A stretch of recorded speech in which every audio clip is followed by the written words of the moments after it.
brought you 4 speakers to discuss these issues. And how we're going to organize the talk today is by putting to you 4 segments, okay? Because we know with the current COVID pandemic, it has exposed the fragility as well as the strengths of our health systems in Malaysia. And we know that cancer care is extremely complex. A lot of people rather not know much about it because it sounds too complicated. So today we hope that our 4 speakers will help to highlight some issues that we face with improving the cancer care in our country.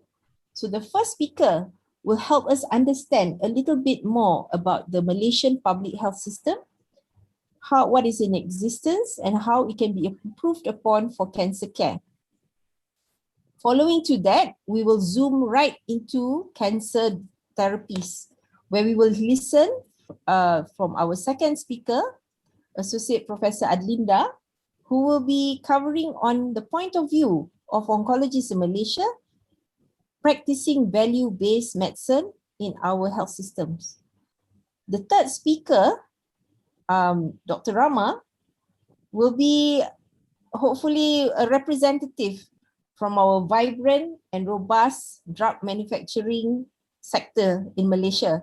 So I think it's very important that we involve the industry so that we can have better communications to actually, we are trying to aim for the same things.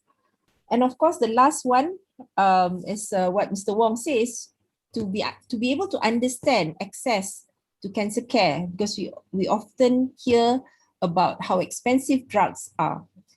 And we need to understand, I think as an advocacy group, what can be advocated, what may have some limitation in advocacy. So we need to understand what is the situation around the patent of drugs in cancer care. And we know that a lot of these drugs are life-saving, especially for people with recurrent cancer as well as metastatic cancer, because the newer treatments are the ones that are usually still under patent laws and so forth, and hence may not have enough reach for most people in Malaysia. So I think we will now prepare Dr. Chi Heglang. I think she's in the group. Is your video on, Heglang? Oh, there you are.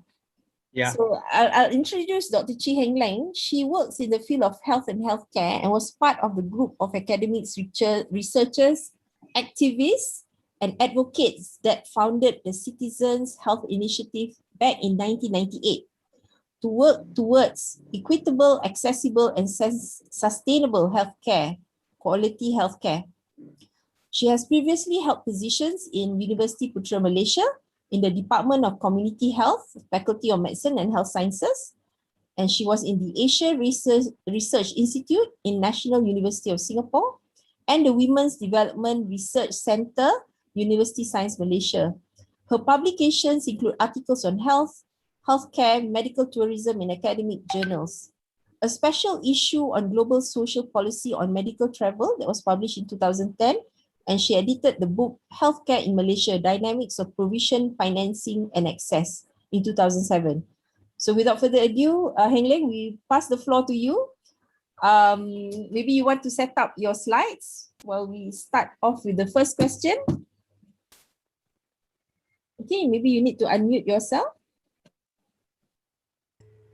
Yeah, sorry, this is only my second time doing a webinar, so on Zoom, so I'm a bit not so familiar with the technology yet.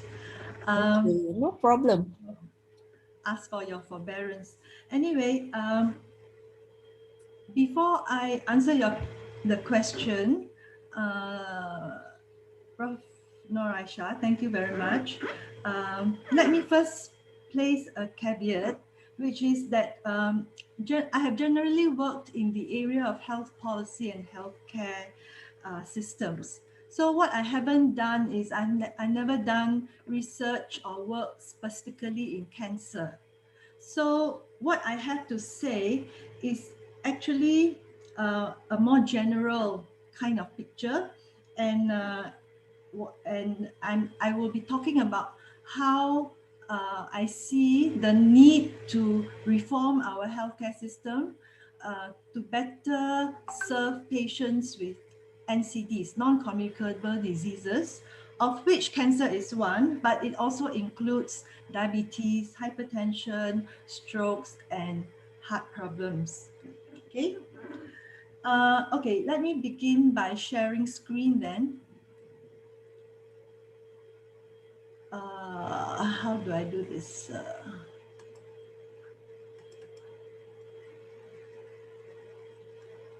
Do I have it? Yes, it's showing very nicely. Thank you. Okay. Okay, so first of all, what needs to be done?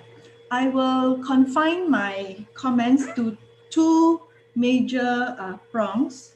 And I think that first is the need to expand and improve primary care, both in the public as well as the private sectors. And second would be the need to strengthen public hospitals and specialist services in the government hospitals. Okay, let me elaborate on each of these in turn. Okay, how do I go down?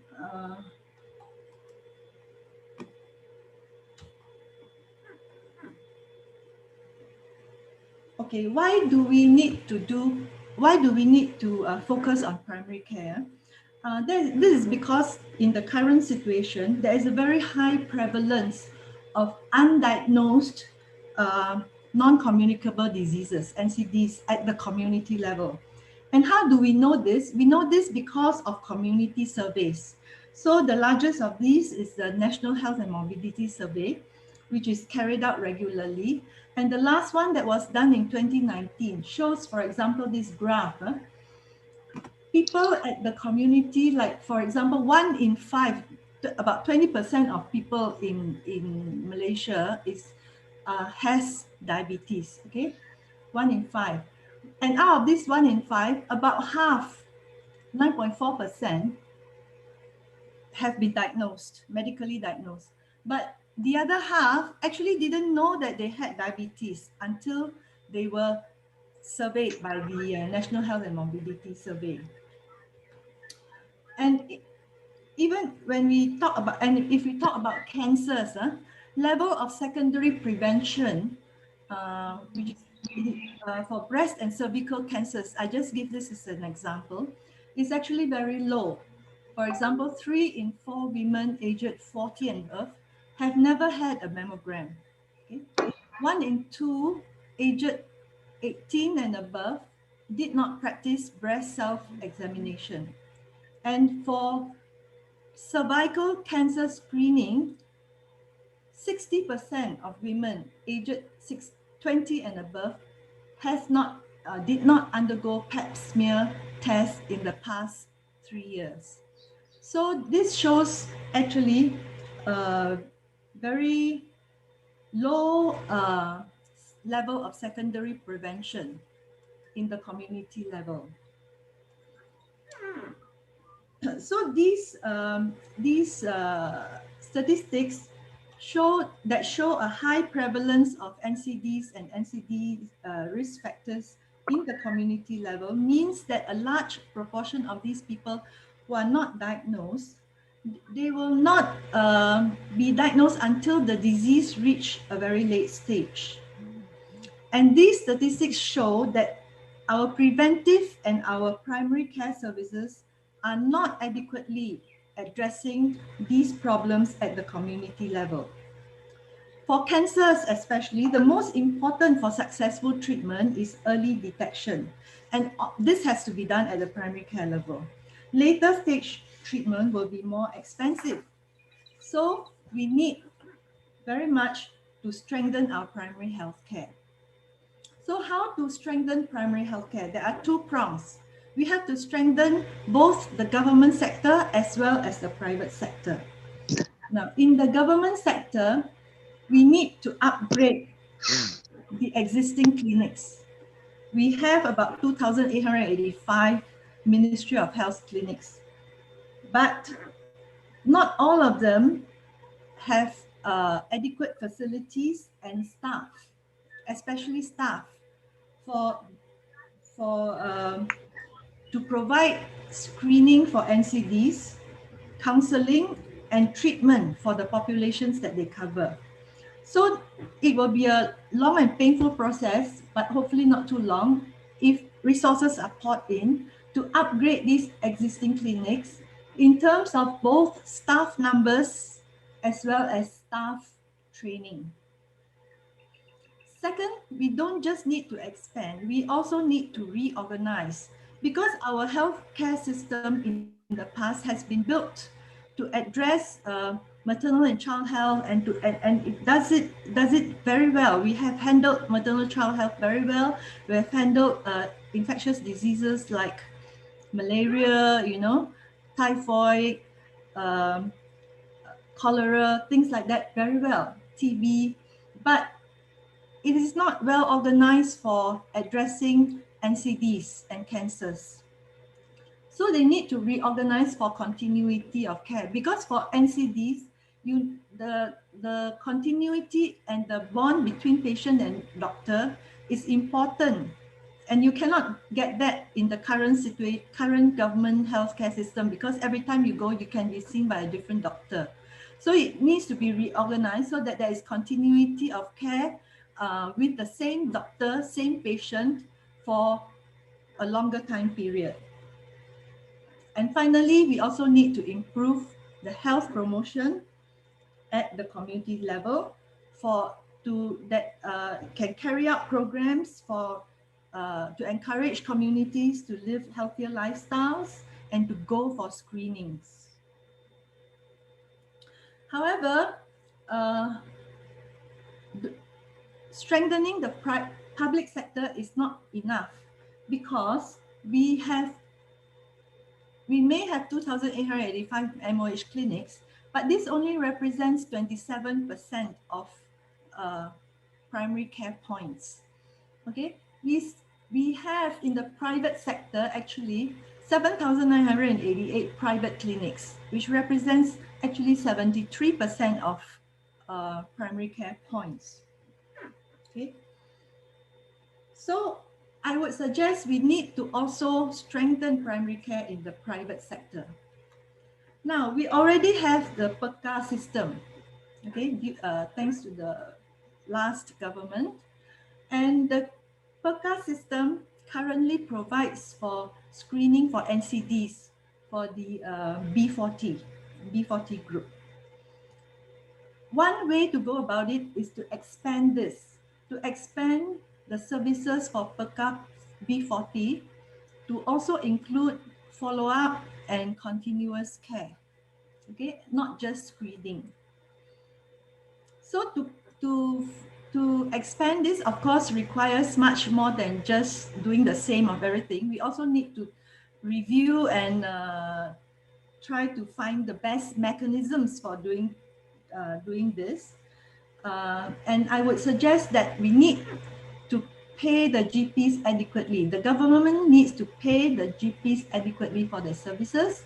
And a good way to go may be to pay by capitation system. That means a contract system that covers, so you pay a GP so much for covering so many people of such and such an age and gender for such a for a period of time, for example. So GPs who are paid by capitation system, it has been found this type of payment mechanism prevents overtreatment, because it pays by the people that you have to take care, not by the disease episodes that are presented. And it will also incentivize preventive approach, and it will also promote continuity of care. So after setting this in place, I would think that it would be important to expand the coverage, expand the population coverage step by step from B40 to M40 and so on. Okay, so this is a system that will then be be a more holistic system in terms of chronic care disease management, follow-up treatment, regular medication, blood tests, etc., etc. I think I stop there for now. Thank you. Thank you, Dr. Chi. I think that was very fundamental in what you have mentioned about involving primary care and strengthening primary care in the cancer care to ensure that people can come earlier with more treatable disease, curable disease, and so forth. You've mentioned a little bit about some financial schemes done by the government recently. Yeah. Maybe you can touch a little bit upon how you think there are any health financing models out there that may be a bit more practical and suitable for our country. Okay. Yeah? Thank you, Prof. Aisha.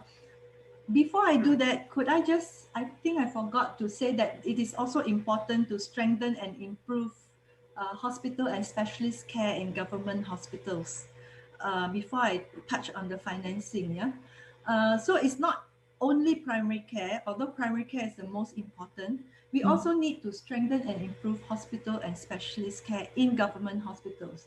I think that COVID, more than anything, has shown us how much we depend on the government healthcare system. Majority of the population use and depend on public hospitals. And this is true especially for the lower income groups. So this is also, again, from the National Health and Mobility Survey, where you see the orange color or the pink color one is the one using private hospitals, which is larger percentage in the higher income groups and smaller percentage in the lower income groups. So the lower income groups depend much more on the government healthcare services. I think, Dr. Chi, somehow your slides have is no longer shared. I can't see your screen. Oh. Are you referring to your slides? Yes. Yeah, maybe you can share your slides again. But yeah, I think what you mentioned that is so important, isn't it? That is strengthening. I mean, obviously, primary care is to get them early, but the treatment itself and to improve access, as you mentioned, public hospitals would be extremely important, especially when we know cancer care is very expensive. Yes. So, okay, so you've shown your slides there. Now we can see it. Yeah. And of course, we know that there's an overall shortage of specialists and an overall shortage of oncologists, especially. And even though we have an overall shortage of oncologists in the whole country, the distribution is also very unbalanced, right? Majority are in the private sector and only 30% are in MOH hospitals. But so the imbalance, for example, is shown by this kind of thing where you have a shortage of oncologists in the public sector on the one hand, but on the other hand, we have Malaysia put on medical tourism for oncology, you see. So this represents to me a very ironical situation, right? And we need to do something about this, okay? And the most important thing that needs to be done is to stem the outflow of specialists from the public sector. And one way of doing this is to set up an autonomous, separate public health services commission that can evaluate what are the problems in the public sector and to try to stem this outflow of specialists and oncologists from the public sector. So of course, all this requires healthcare financing, right? So that brings me to the topic of healthcare financing. I think that before I go into the system of healthcare financing, let me make two important points. One is that when we talk about healthcare financing, it is important to remember that we are talking about the source of funding is ultimately the population, is ultimately from us, okay? whether we are talking about government financing, it comes eventually from the population through taxation. Whether it's insurance, is also paid by people, and whether it's out of pocket, is also by population, right? So when we are talking about health financing, actually we are not talking about the source, the ultimate source, so much as the mechanism, the system of how we pay. How do we collect the funds and how do we pay for healthcare? And it's important to remember that the system of financing that we have reflects the values of our society. Do we value equity? Do we value solidarity? Okay, before I go into talking about the system that we have now. Now, this slide shows what is currently in Malaysia. Currently in Malaysia, we have a huge chunk that is paid for by government, is about 50%. The other 50% is private healthcare financing, roughly slightly less, 49% actually. Now, the private health insurance is mostly out of pocket. That means people just pay at the point of utilization of service. And a small slither of about 7% of the funds come from private insurance. The National Health and Morbidity Survey, again, they have found that from the community survey that out of the 50% people who pay out for health insurance, only 22% are covered by personal health insurance. Okay, the other 36% say that they are not needed. They don't feel they need the health insurance, and 43% cannot afford personal health insurance. So this is a very important figure. So when we talk about private health insurance, we are talking about a population, 43% of whom say even at the current levels, they cannot afford to pay for private health insurance. So in any case, I have to say that private health insurance is not the way to go. It cannot be the way to go for an entire population if we value equity and if we value solidarity. Okay, why not private health insurance? First of all, the pooling of risk is very limited. It's only among a small group, the group that buys the health insurance. And then you have problems such as moral hazards and cherry picking. For example, the health insurance can exclude existing conditions. Okay, they can exclude certain payments, or they will only insure you if you are, within a certain population or certain type of population. Okay. And then the other problem also is that private health insurance is not a single payer. So when they negotiate with the healthcare provider, such as the hospital, they don't have much bargaining power, right? So the private health providers will have the power to increase their prices. So the premiums are subject to upward cost pressures. In other words, we are saying that in the long term, if a system that depends on private health insurance is really not a sustainable system. So, but there is a strong push to institute social health insurance, right? So let me say something about social health insurance. First of all, social health insurance is not similar to private health insurance in the sense that it is a compulsory payment, it's a compulsory insurance, it is not voluntary. So in a way, it is more useful to think of it as a tax. And it is usually payroll-based, like EPF or SOPSO, with employer and employee paying at certain preset rates. Then the self-employed will pay for themselves, and the government will pay for the indigent and the poor. But since it is compulsory, it will have cross-subsidization across a large population. And it will also be a fund that is specifically for healthcare only. So these are the advantages. And another advantage is that it is also a single payer, and it will be in a good position to negotiate with pharmaceutical companies and healthcare providers.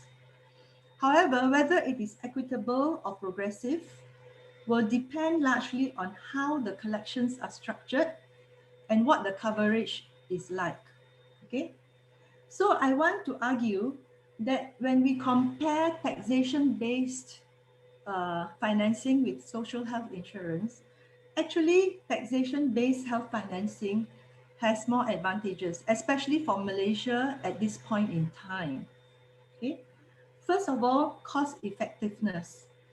There are studies, and there is this quite well-known World Bank study done by Wagstaff that has shown that revenue-based financing or taxation-based financing is more cost-effective, which means that for the same amount of money that is used, you get better health from a taxation-based than a social health insurance. I can go into that, but maybe I don't have the time to do it right now.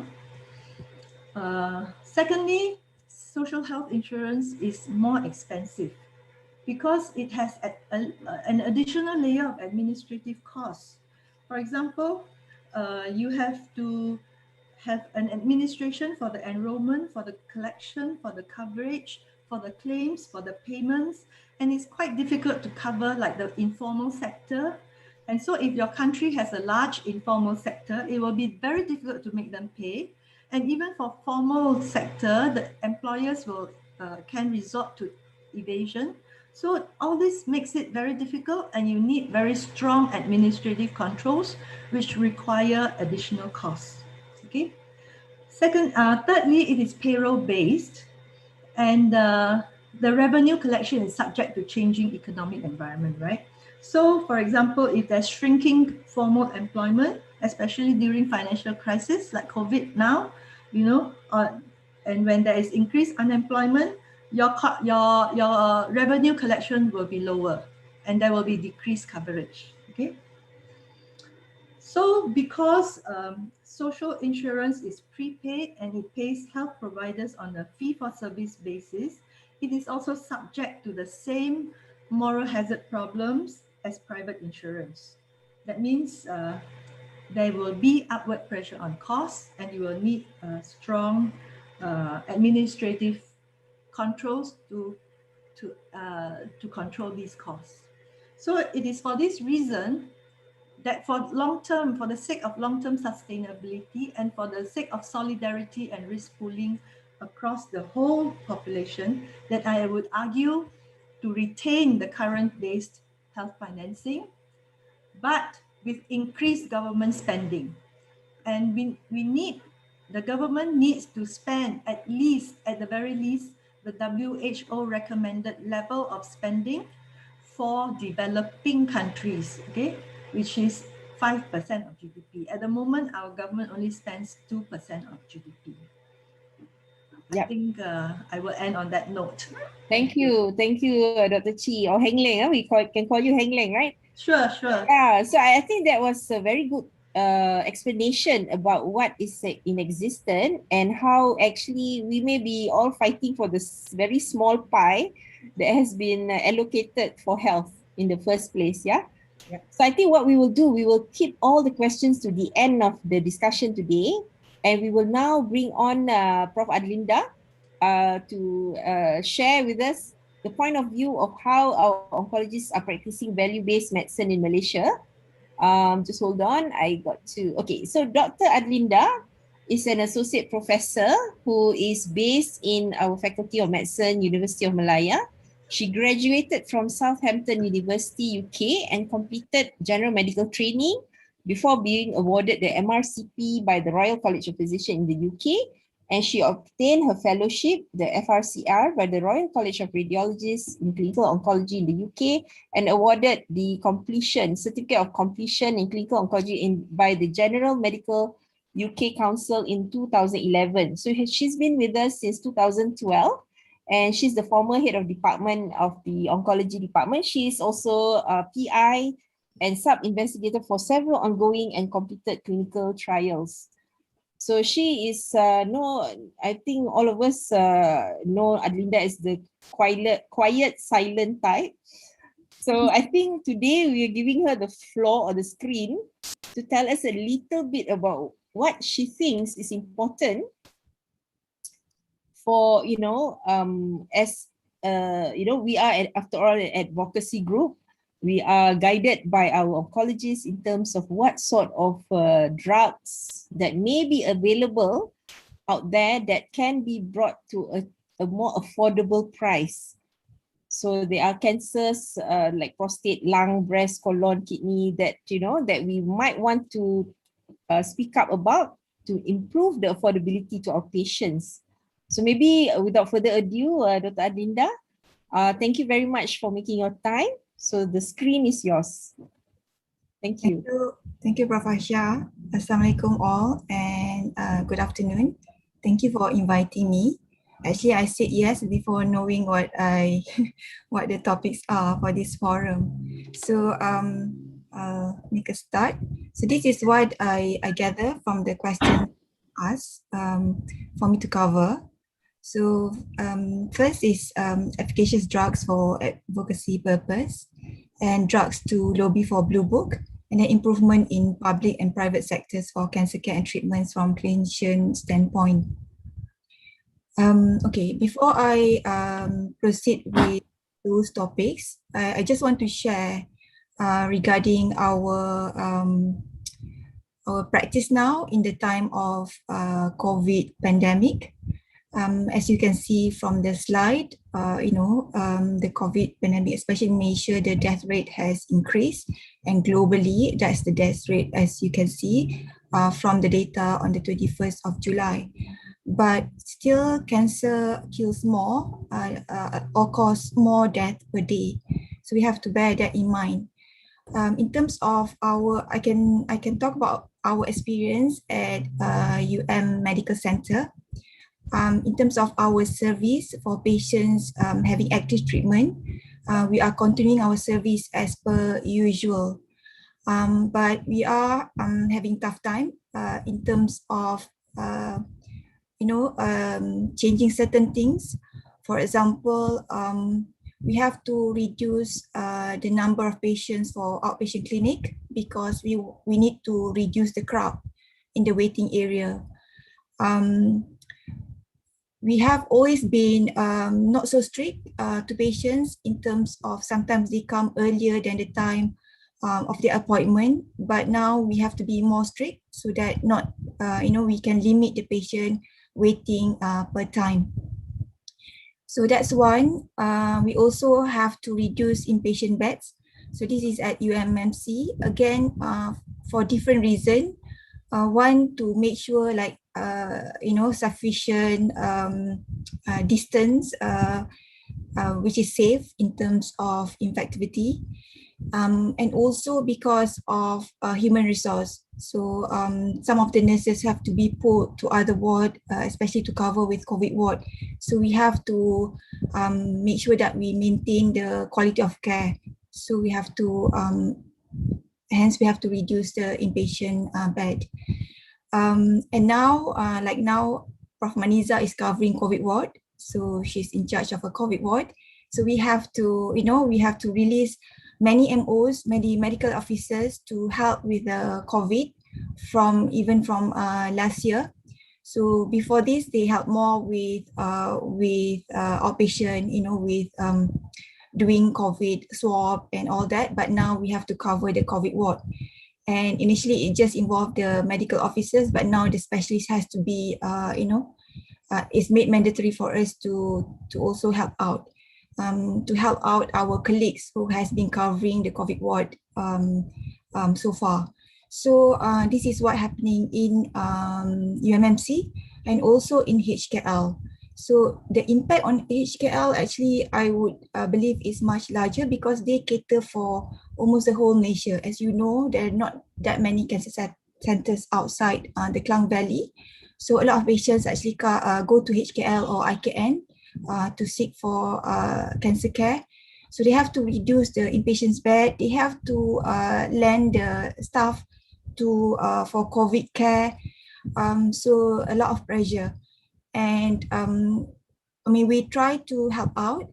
So we are willing to take some of the patients, but as you know, the financial coverage in terms of HKL and UMMC is different. So we can only select certain patients that we can, we can see in UMMC.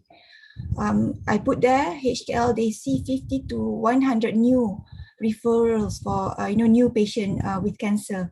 So it's a lot of work, and as you said earlier, the number of oncologists in MOH and in university is actually small. So from like how many 8 oncologists there, they have to take care of all this number of patients throughout Malaysia. Okay, so I proceed with the question that I was asked, and then probably later I just share my limited knowledge and experience so far. So which drugs to advocate for? I think this list are actually given or proposed by Prof. Aisha and Prof. Ho previously. I've added probably 1 or 2. So for prostate cancer, abiraterone acetate, enzalutamide, apalutamide, and olaparib. I think abiraterone is already in the blue book. And for lung cancer, there are several EGFR targeted therapy out there. So you have jafatinib and erlotinib as a first generation, and then you have the second generation, dafatinib, dacumatinib, and the third generation, oxymatinib. And with each drug, the cost, I mean, it increases as you go along sort of the generation. So, and then you have the ALK targeted therapies. I've listed a few there, but there are more. And then the checkpoint inhibitors or immunotherapy, including pembrolizumab, bevacizumab, which is a vascular sort of growth factor inhibitor, and then chemotherapy, pemetrexed, which is the sort of first line or the recommended chemotherapy for non-squamous lung cancer. So there are different subtypes of lung cancer. It is actually, I think it's in the next slide, I will go more into that. It's actually in the blue book already. And then for breast cancer, I think the one highlighted is the one that I would actually promote to fight for into the blue book, but some of them are already in the blue book. So for breast cancer, trastuzumab is already in the blue book, pertuzumab, TDM1, fulvestrant, I've added that to the list. And then there's CDK4/6 inhibitors, ribociclib, palbociclib. Eribulin is one of the chemotherapy that we also use with several other different chemotherapy drugs. And then PARP inhibitor, which is olaparib, which is also now approved by FDA and the European group for prostate cancer for selected group of patients. And for colon cancer, I don't actually treat colon cancer. So these are the drugs which was proposed by Prof. Ho. And for kidney cancer, we have the vascular growth factor targeted therapies, the sunitinib, pazopanib, axitinib, and pembrolizumab. And I've added the bone targeted therapy, the zoledronic acid and denosumab. So the one in gray are actually in the blue book. But even when we say they are in the blue book, actually it depends on, I think it depends on the budget, one. And also, so if the budget for the year has run out, then the patient can, still they cannot get hold of this drug. And the other thing is, even though they are in the blue book, it doesn't mean that it is everyone can use it. For example, pemetrexate is in the blue book it's for second line treatment, so not for the first line. But the recommended in the guidelines, we recommend it for first line actually. So first line and then followed by maintenance. So although it's in the blue book, they cannot use it freely. Another example is trastuzumab. Only selected patient can the oncologist can use it for. So for adjuvant setting, there is a age group and very, very high risk patients, not like what we would ideally want to use, for more patient with moderate risk. Of course, combination of trastuzumab and pertuzumab, the cost will increase. But ideally, we want to use it in metastatic patient or even neoadjuvant patient. But it's not in the blue book. And even for Herceptin, they cannot use it for, as far as I know, for metastatic setting because the cost will escalate. Now there is fulvestrant in terms in generic form. So the price of fulvestrant has gone down. You cannot believe how expensive it was before. I think it's for one injection, it can go up to 8,000, and then there's a program, So now, because the generic is available, the price has gone down, and we would like to advocate that to be put in the blue book. Ribociclib, I was told, is already in the blue book. Of course, the criteria to use it and the budget would limit its use. And also in terms of in HKL, I think they have partnership with Magna, so they get other helps to enable them to use ribociclib. In fact, they are prescribing ribociclib more than us in UMMC. For us, for this drug, either patient pay out of pocket, or if they are federal pensioner, then we would apply for it to be approved by a committee in UMMC before we can use it. So that will take time, for the committee together and approve the use of this drug for individual patient. Okay, eribulin. I think so we chose 2 drugs per cancer type. So for colon cancer, because I don't cover colon cancer, but I know that there is generic available now in terms of bevacizumab. So the price is cheaper. So I think it's a good timing to include that in the blue book. It's not yet in the blue book. For kidney cancer, sunitinib and pazopanib, I believe is already in blue book. The next one to try and advocate for perhaps is the immunotherapy, pembrolizumab. And this suggestion is not just from me. I also consult the oncologist from HKL. So even though it's expensive, I think we can try and work on proving the cost effectiveness in certain cancer site. Of course, if you ask for pembrolizumab in head and neck cancer, definitely it's not cost effective. But I think for kidney, probably there's a room to try advocate for that. And for bone targeted therapy, the zoledronate acid is actually in the blue book, but for certain indication, they use that for hypercalcemia, not for what we would normally prescribe. Even at UMMC, we use it for different indications for patients who, for example, for prostate cancer, if they have metastatic castrate-resistant prostate cancer, we would start recommending bone-targeted therapy to reduce the risk of complication to the bone. The same with for metastatic breast cancer, when it has spread to the bone, we would also use that.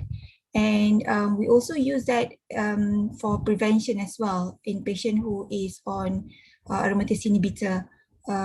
We give 6 monthly of the bone targeted therapy to prevent osteoporosis. So the next question, what improvement in public and private sectors for cancer care and treatments from clinician standpoint?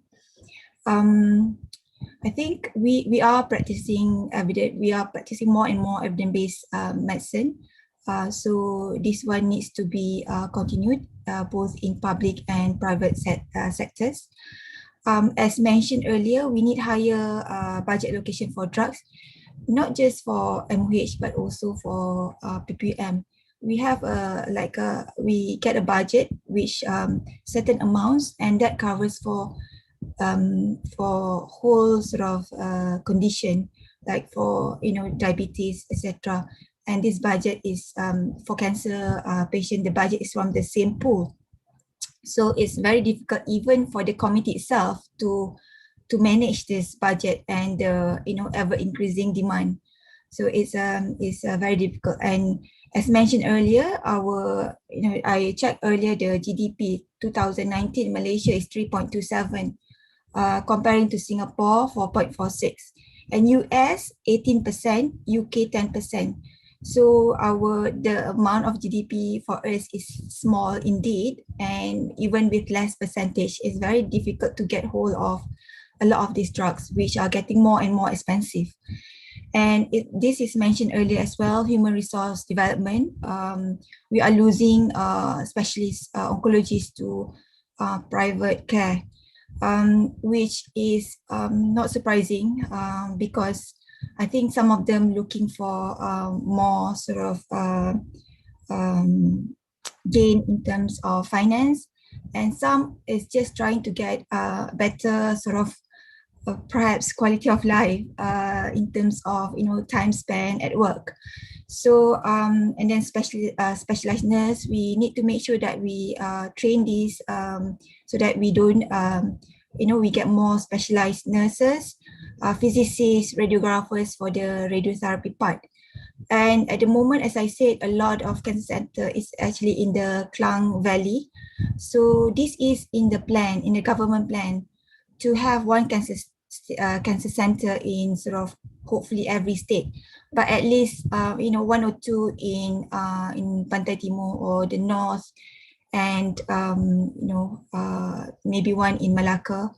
I looked quickly through the strategic plan. I saw that that's the one 2016 to 2020, and one of the plans there, along with other plans, is to install like PET scan in all the cancer center.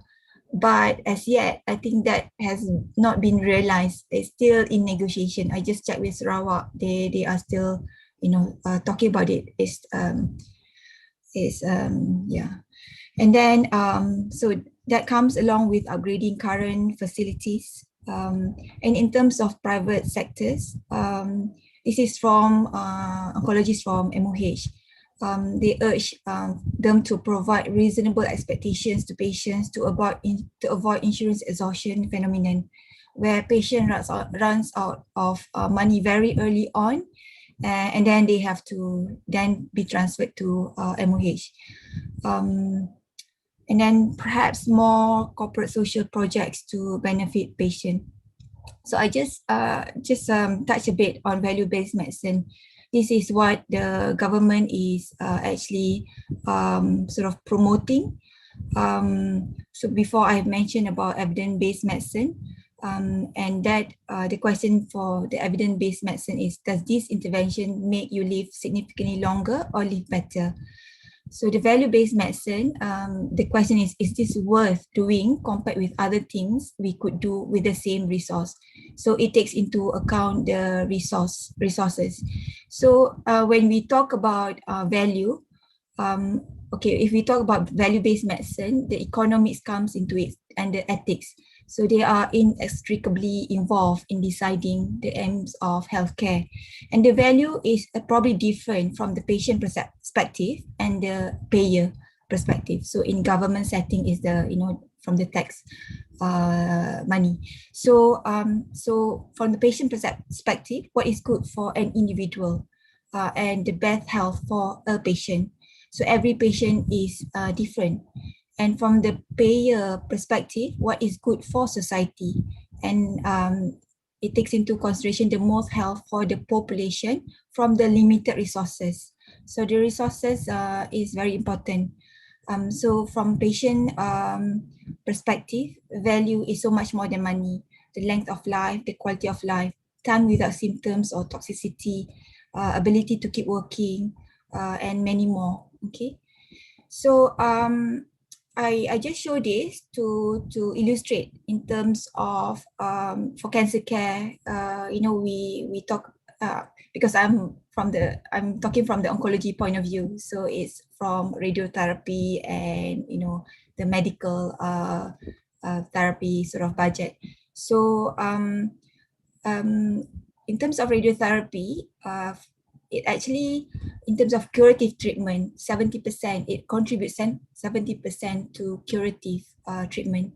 But for the medical treatment, of course, we use it for adjuvant setting, but a lot of it is actually in stage 4. So as you can see, in terms of budget, the radiotherapy in the beginning, you need to put a lot of budget, and then that machine can operate for 10 years. And after that, you might need to change, but the budget is less.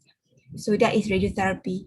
But for drugs, the dose keep going up and up. The drugs are becoming more expensive, and I will show like other reason later slides.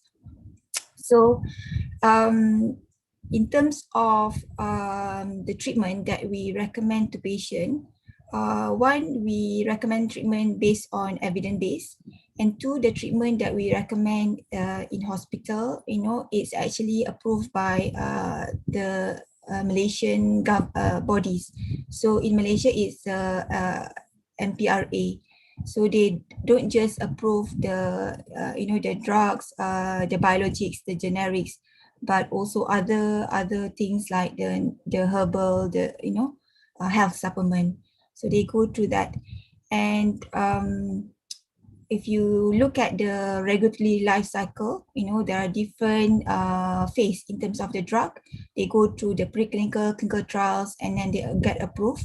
So for each drug, if we talk about the approval after the evidence is proven in the trial, it will get approved fairly quickly from the American sort of FDA, and then followed by the European. So by the time if it is approved in Malaysia, probably before this I was told maybe there's a 2-year sort of lag. So we need to do something about that. And if we talk about the approval, the normal timeline is actually 245 working days. When it's a priority review, it's 120 working days. So it takes a bit of time. And in a way, it's understandable because they have many steps to, to take before they finally approve it. And one of the steps is they will send to the experts to give feedback, and this may take time, depends on how busy the experts are. But I think we need to push for this process to be quicker. As you know, even with the vaccine recently, there is some critics regarding that. So the same with cancer drugs. This hopefully can be done quicker. And then why we cannot recommend drugs that are not approved by NPRA? One, because of the stringent process that they take to approve the drug. Not just the efficacy, but also in terms of side effects. But they also will, check in terms of post-marketing activities. So if any drugs has been reported to have side effects that is unexpected, they can withdraw the approval. So in terms of safety, that is very important. I think this was touched earlier by Madam Chi. So I think she is more knowledgeable. I don't think I need to go much into this, but current healthcare spending, I think everyone would agree, is just not sustainable. The costs just keep increasing. So we need to find innovative ways to cope with this. I worked in UK before, and every month I pay 13% in terms of national insurance, even though I never use the healthcare service. So, yeah, I think something like this probably will cause uproar in Malaysia.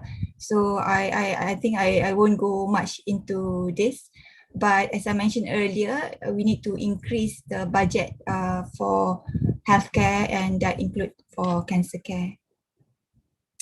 We know about this, the financial toxicity of cancer, and this is not just for individual. I mean, this can also affect the government itself in terms of, if we don't have a way to control it, the costs keep on rising. And there are many reasons. We have more cancer patients, we have more patients surviving longer, and cancer has become a chronic disease. So they will get one treatment after another. And for example, like for abiraterone in prostate cancer, initially it's used in castrate resistant, and then now it's castrate sensitive. There are other drugs which has been used earlier, and it will be used for a longer period, which is very good in terms of improving the overall survival, but that will escalate the cost. So we need to think of ways on how to deal with this. What mentioned earlier by Madam Chi in terms of prevention, primary and secondary, is very important.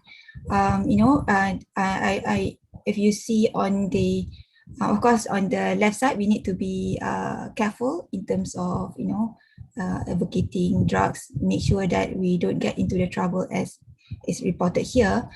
The other thing is to improve outcome is just not about the treatment. It's about prevention and early diagnosis and screening. That is very important. Public awareness, empowering the public is very important. In terms of screening, I think I wouldn't go into much, but in terms of primary care at the moment, it's more opportunistic screening rather than the whole population screening for a lot of the cancers. And in terms of the government, before they actually approve a drug or a treatment, or even like, for example, proton therapy, they will do this health technology assessment. So there is a body or group which will do this. And for this health technology assessment, actually, they will also invite the expert. So they will look at in terms of efficacy, and also what is the in terms of economics, how much it is, or how cost effective it is. It's very complex even to me, but yeah, I just mentioned this because even the bone targeted therapy, they have this health technology assessment a few years ago, and in the end, this from this health technology assessment, they will recommend or not recommend treatment to be approved in Blue Book, for example. Sorry, my screen is, I can't read it.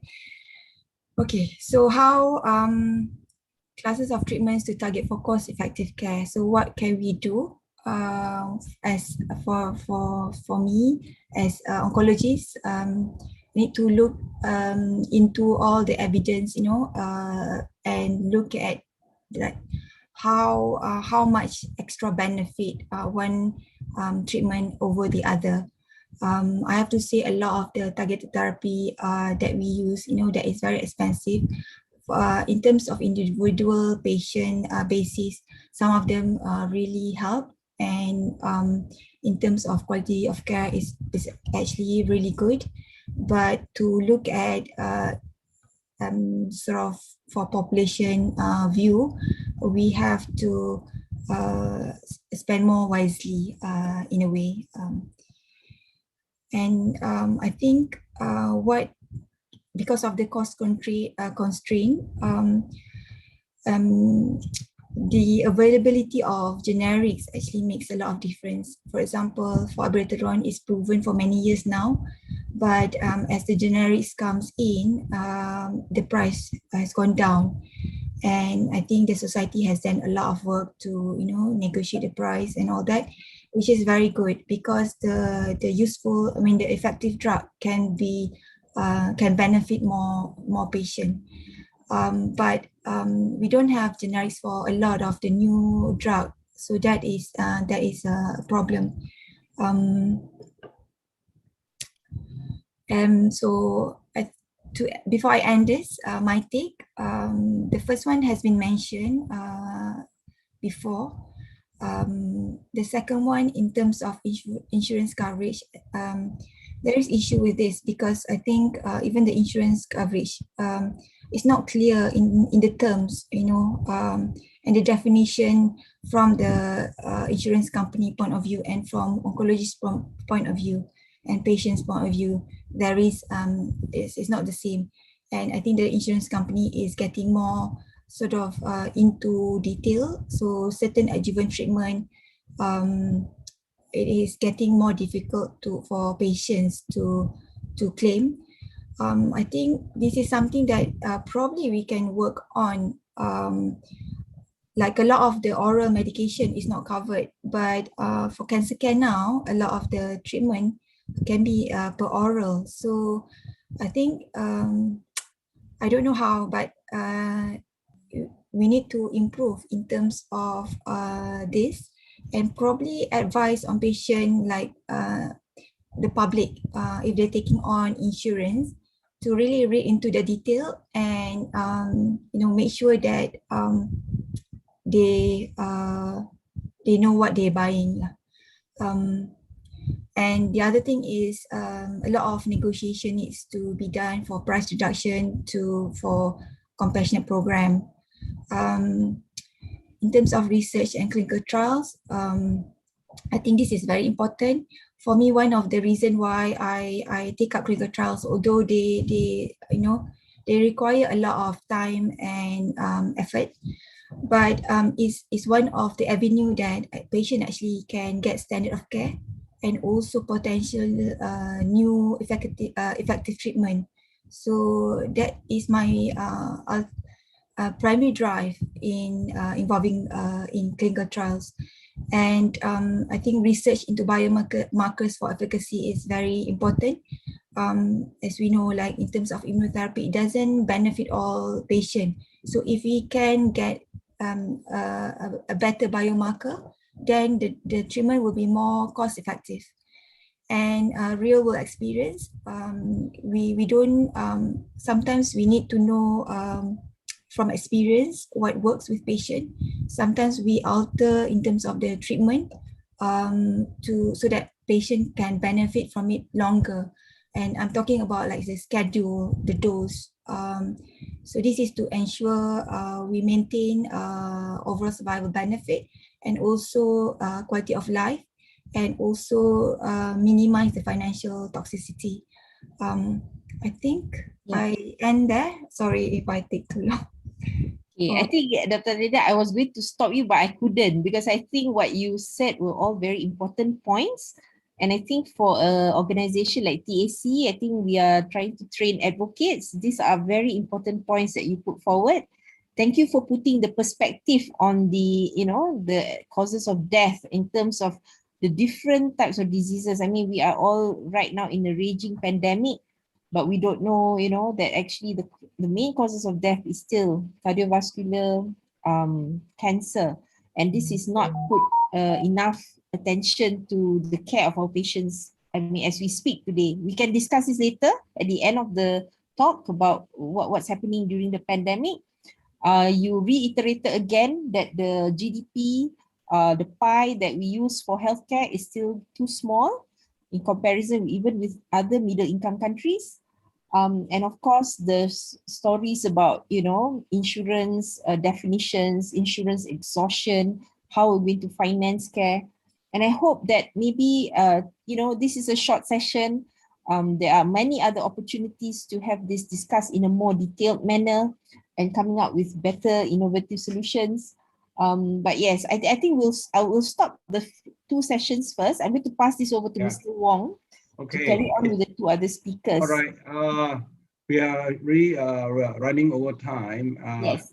We actually agreed that we will post the questions that I get from here, from the audience.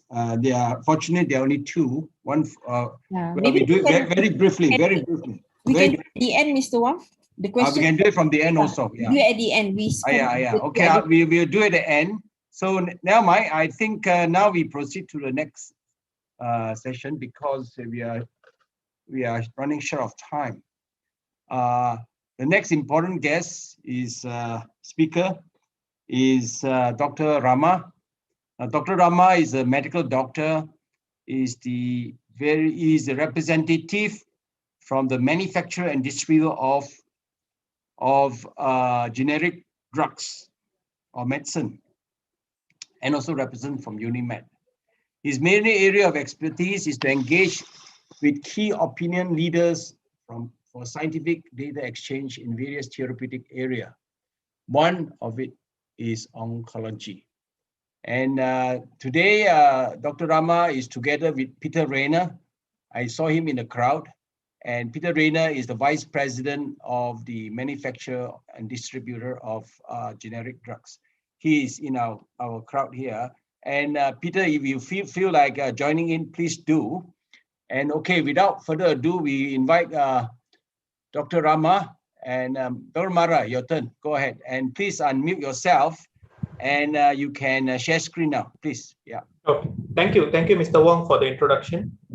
Yeah. Okay. So out of I think for the past 1 hour, 20 minutes approximation, we have listened to our professor. Very fruitful sharing in terms of the current condition when it comes to oncology segmentation. I mean, in Malaysia, and what are the hiccups and what we have, and together with when we go in detail, what are the public health constraints that we have when it comes to Dr. Heglang just now we have heard. So on my side, from manufacturer and distributor point of view, what are the things that I can share in terms of from the industry? What will be the view in order to increase the access generics in Malaysia? As we all know, whenever we talk about cancer, there are a lot of point of discussion we will have, but most of the point that will be our concern mostly is about cost. So in this presentation, I will try my level best to answer the questions which has been assigned. So the question was, what are the steps required to import the generic drug manufactured overseas? So I will try to give an overview, what are the things in relation. And secondly, is more towards what based on the list as Prof. Linda shared just now. So I will try to share what are the main focus areas in order to bring in generics so that we can actually compete in terms of the cost. And thirdly will be what are the steps in my point of view and the industry view for NGO like TAC to advocate for in order to obtain generic, efficacious and innovative drug. So these are the my points of talking in general. So just a little bit about Unimed. So who we are. So generally we are distributor where we are doing distribution mainly on finished dosage formulation, medical device and nutraceuticals.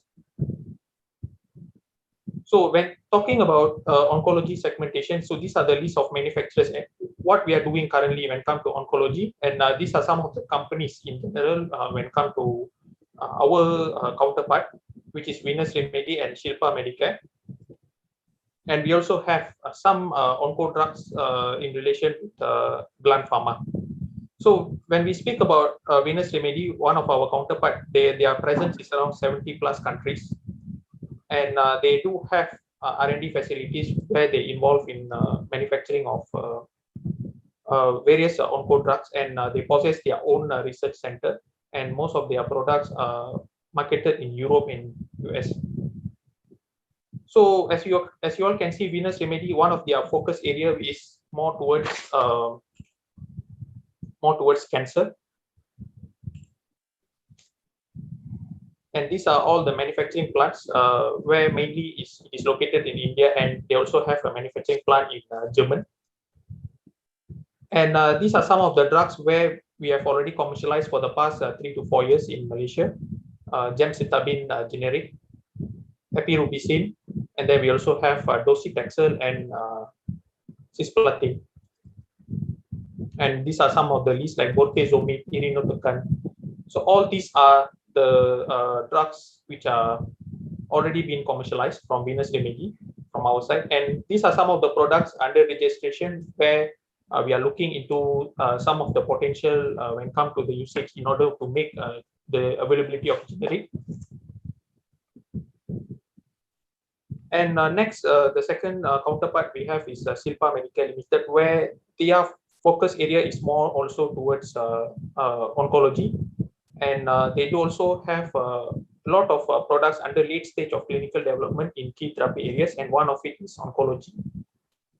And these are all the lists of products like busulfan. Just now we heard Prof said on erlotinib, and then we also had on cyclophosphamide, imatinib. So all these particular drugs is actually under registration. Another counterpart like Gland Pharma, where we have already commercialized generic version of zoledronic acid and permetrexate 500 mg injection, which was also mentioned by Prof. Linda in terms of the usage-wise, it's quite heavy. And again, I would like to rephrase as Prof. Linda mentioned, the list of drugs, the one that we have when come to in terms of focus, and what are the lists that we can do at this point of time.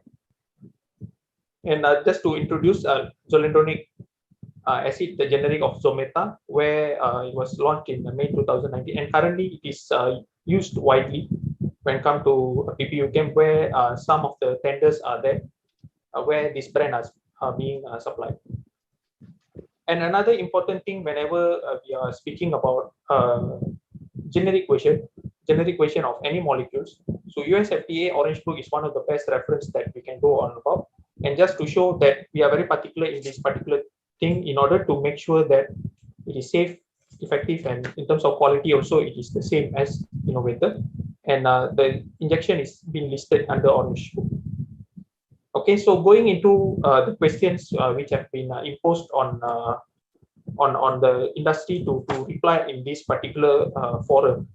So first is more towards what are the processes in importing a generic medicine.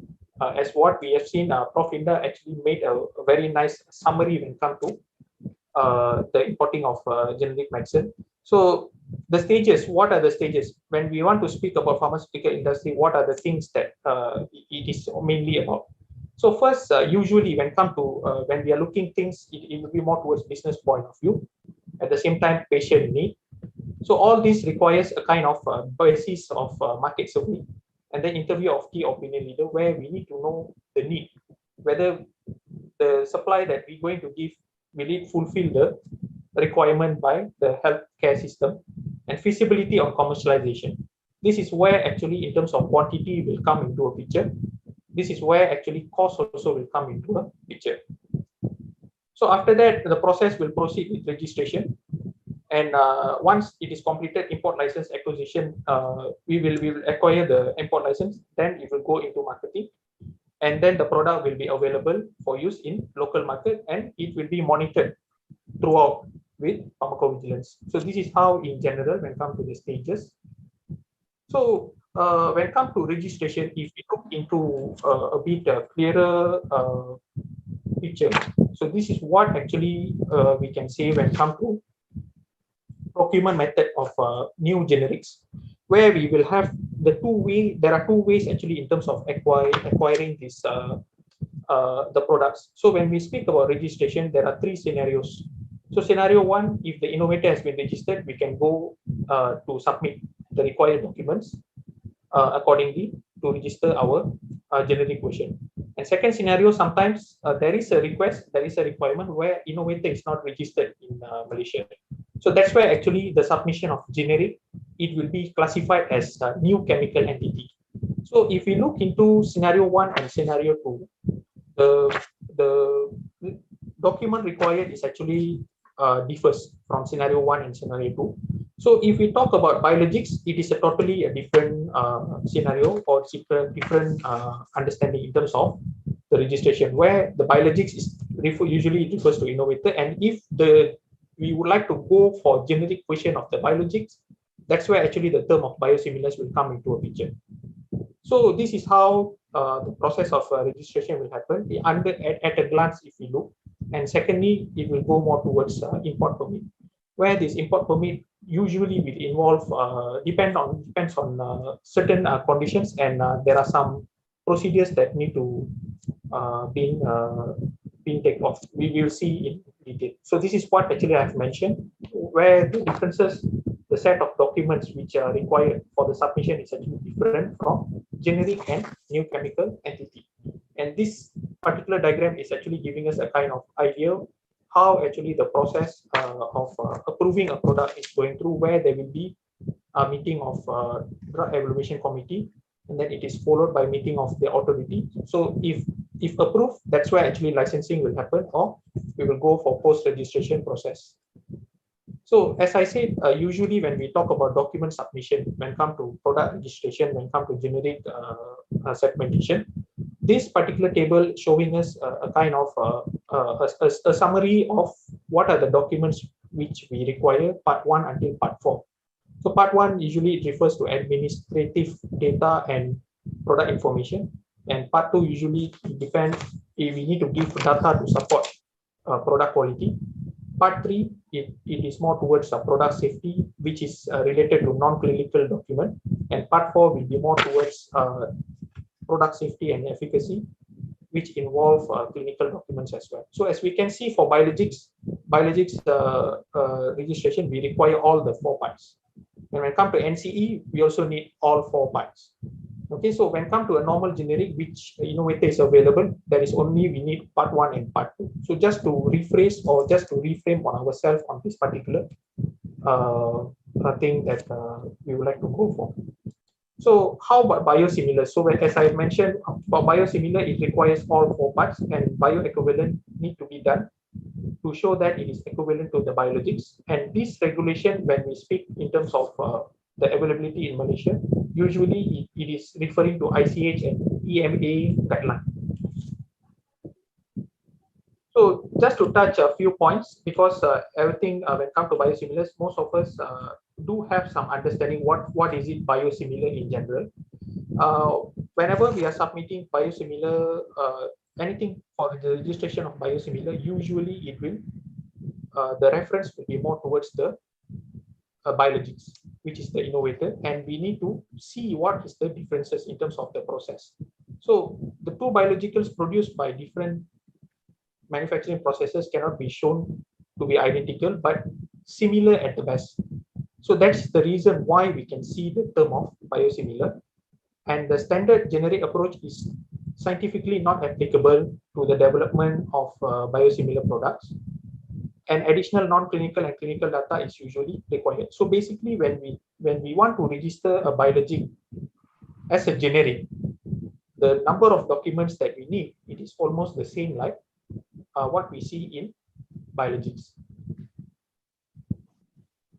So the aim is for this type of approach by NPRA is to demonstrate a close similarity of biosimilar in terms of quality, safety, and efficacy to one chosen reference medicinal product, and subsequently referring to the respective dossier for public health protection and patient safety.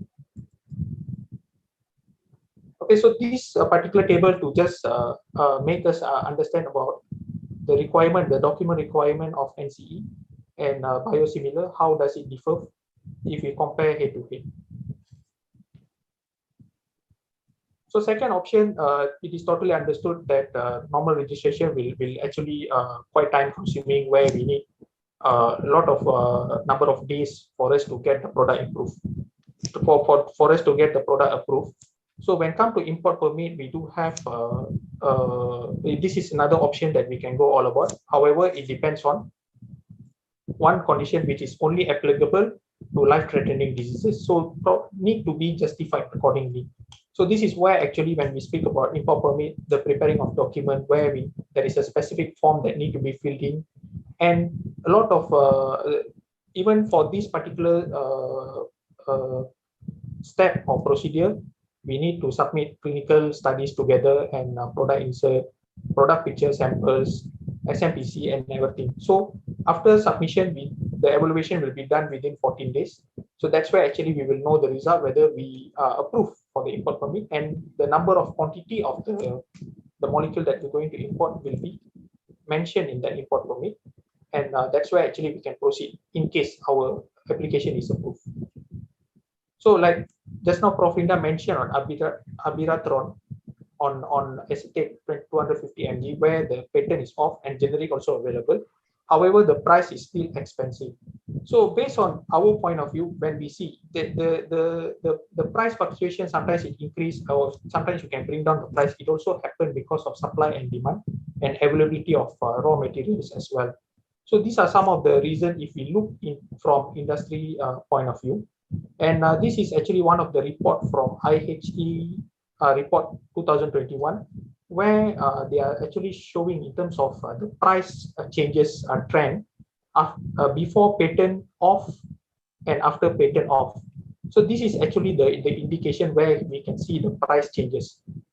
Okay, so not all if these are the indicator when we see the patent is already off, this is the time. So once we see the progression of the price, like for example, we take Faslodex. So sometimes the price also can be as expensive even before patent off. So this is also another factor that we need to consider and understand about the patent. And if we look into Malaysia Biologics, this is also another slide when come to showing molecule of Herceptin, Mactera, and Avastin, where the off-patent period is somewhere as shown here, and we can see the price increase is actually quite very significant when come to such scenario. So the message that I would like to deliver is the price of other innovators reduced, but it is slowly returned to original price at some point following the patent expiry. So just now, Prof. Linda shared a very lengthy list when come to the products that we would like to advocate when come to Blue Book.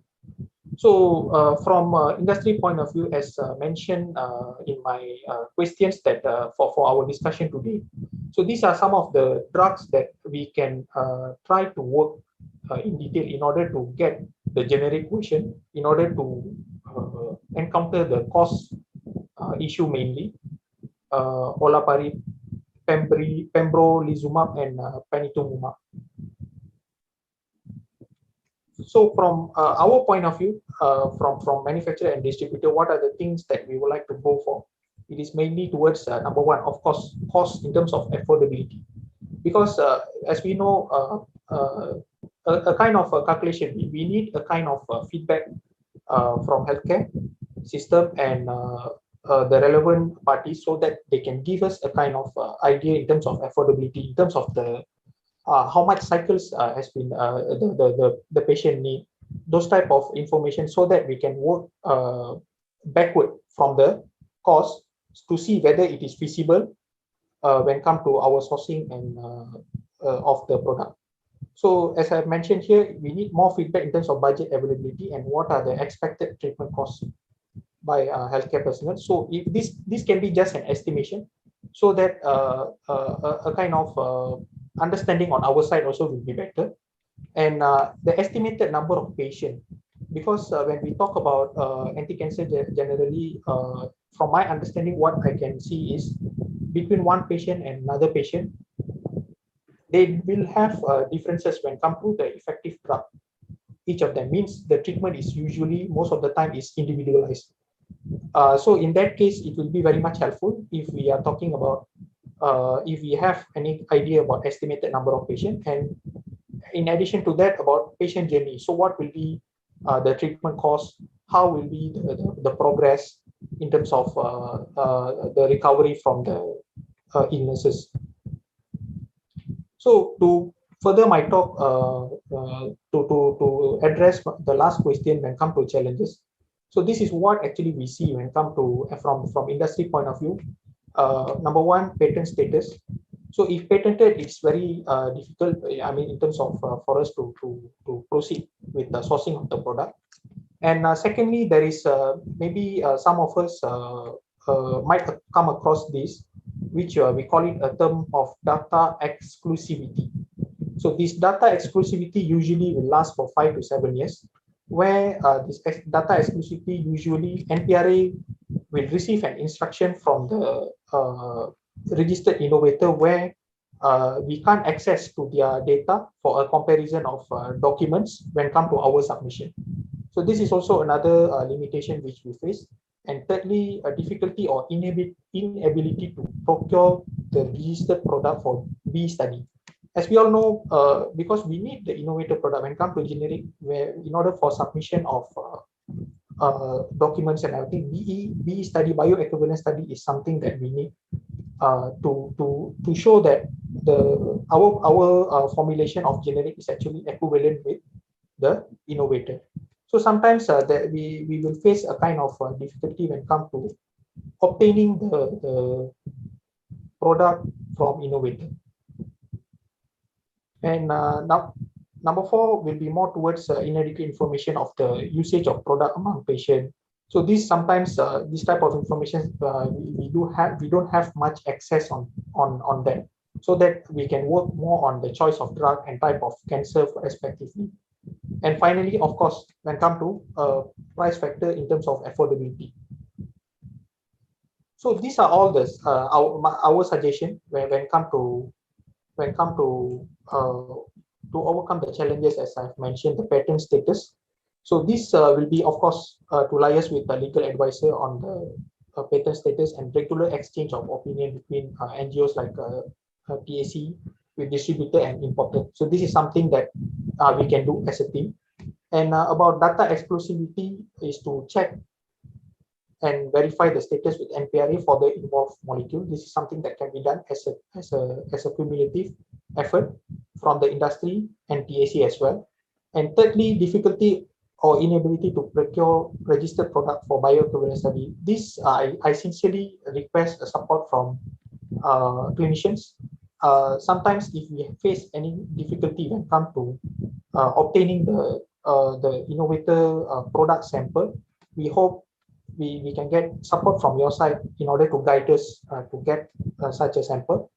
And a lack or inadequate information in usage of product, as I've mentioned just now, this thing can happen by our continuous engagement with clinician to understand the demand and affordability, and TAC to organize more discussion like what we are having now in order to understand further on the clinician need as it changes from time to time. And finally, about price factor, in terms of affordability, this requires a collaborative review on price changes and how we can cope for the continuity of treatment for patient. So again, I would like to emphasize before I wind up, the collaboration to improve generic access requires all the parties, as we have seen here, where the healthcare providers requires various support in terms of what are the supporting organization, choice of medication, and usage information, and patient progress. And from NPRA, this is what we require in terms of response on the regulation process and how we can proceed further for the treatment access. And from NGO to engage more meetings for information sharing, patient support group in order to understand further on the cancer patient requirement. And from our side, as an importer, distributor, or manufacturers, what we can do is more on towards to work on the supply that can fulfill the patient requirement, and to work closely with NPRA on the product registration, and to balance between patient need and business interest. So this is what actually, as a conclusion, we can do. So I tried my best to answer the questions which has been requested earlier. And in case you need further details or more information about us, feel free to get in touch with us. And we are also very open for any suggestion. And this is the contact details from our side. So without any further delay, that's it from my side. Thank you very much. Hey, thanks a lot, Dr. Rama. Wait a minute. Thank you. You can stop sharing screen. And thank you very much. It's very interesting to some of us who are directly involved in trying to get generic drugs for our cancer patient. So Dr. Jamal Awang Besar, who's in the fitting room. Okay. Anyway, okay, yeah, Chilling. So anyway, we have some questions, but I'll reserve that for the end of the talk. The next speaker is Ms. Chi Heglang. Chi Heglang is a committee member of TAC. Now, she's a trained in international law with degrees from UC Malaya and Cambridge University, as I said, and was a lecturer in public interest law at the Faculty of Law before. And one of her current focus is intellectual property rights. And really on the international, in a worldwide basis, with World WTO and so on. Now she works in one organization called TWN, Third World Network, is a non-profit international network of organization involved in sustainable environment. And really Chi is not a newcomer to our group in giving talks. I think this either second or third time, I think, if I can remember correctly. Anyway, now I'll call upon Chi Heglang. And at first, I thought Chi Heglang and Chi Heglang were sisters, but I said, wow, what a high-powered family. But they said, no, they are not related. Okay. Okay, Heglang, all yours. Thank you very much, Kwan Sing. Actually, Heglang and I are sisters in activism, so I'm very honored to be her family member. All right, okay. So, the questions I was asked to talk about, one is how does Malaysia compare with other Asian countries in access to generic efficacious drugs? Because of the short time that we have, I'm not going to be able to go into that in detail, just to say that we are not too bad compared to other countries, but I think most of the countries in the Asian region are actually suffering from the same problems that Malaysia is facing. I mean, even India, as Dr. Rama has explained, and we know most of our medicines, cancer and other drugs, actually are mostly supplied by Indian manufacturers, generic manufacturers. And although they have been called the pharmaceutical factory of the world, but for the Indian population, access to affordable medicines is still a huge challenge, given that the big population and also that poverty is very, very high. And their the public health system is really weak. In fact, almost 70% of India's population rely on private health services. You can imagine, yeah? So then the other one is what steps Malaysia need to take to increase access. And the other one is what, in the end, should we be able to do as TAC, right?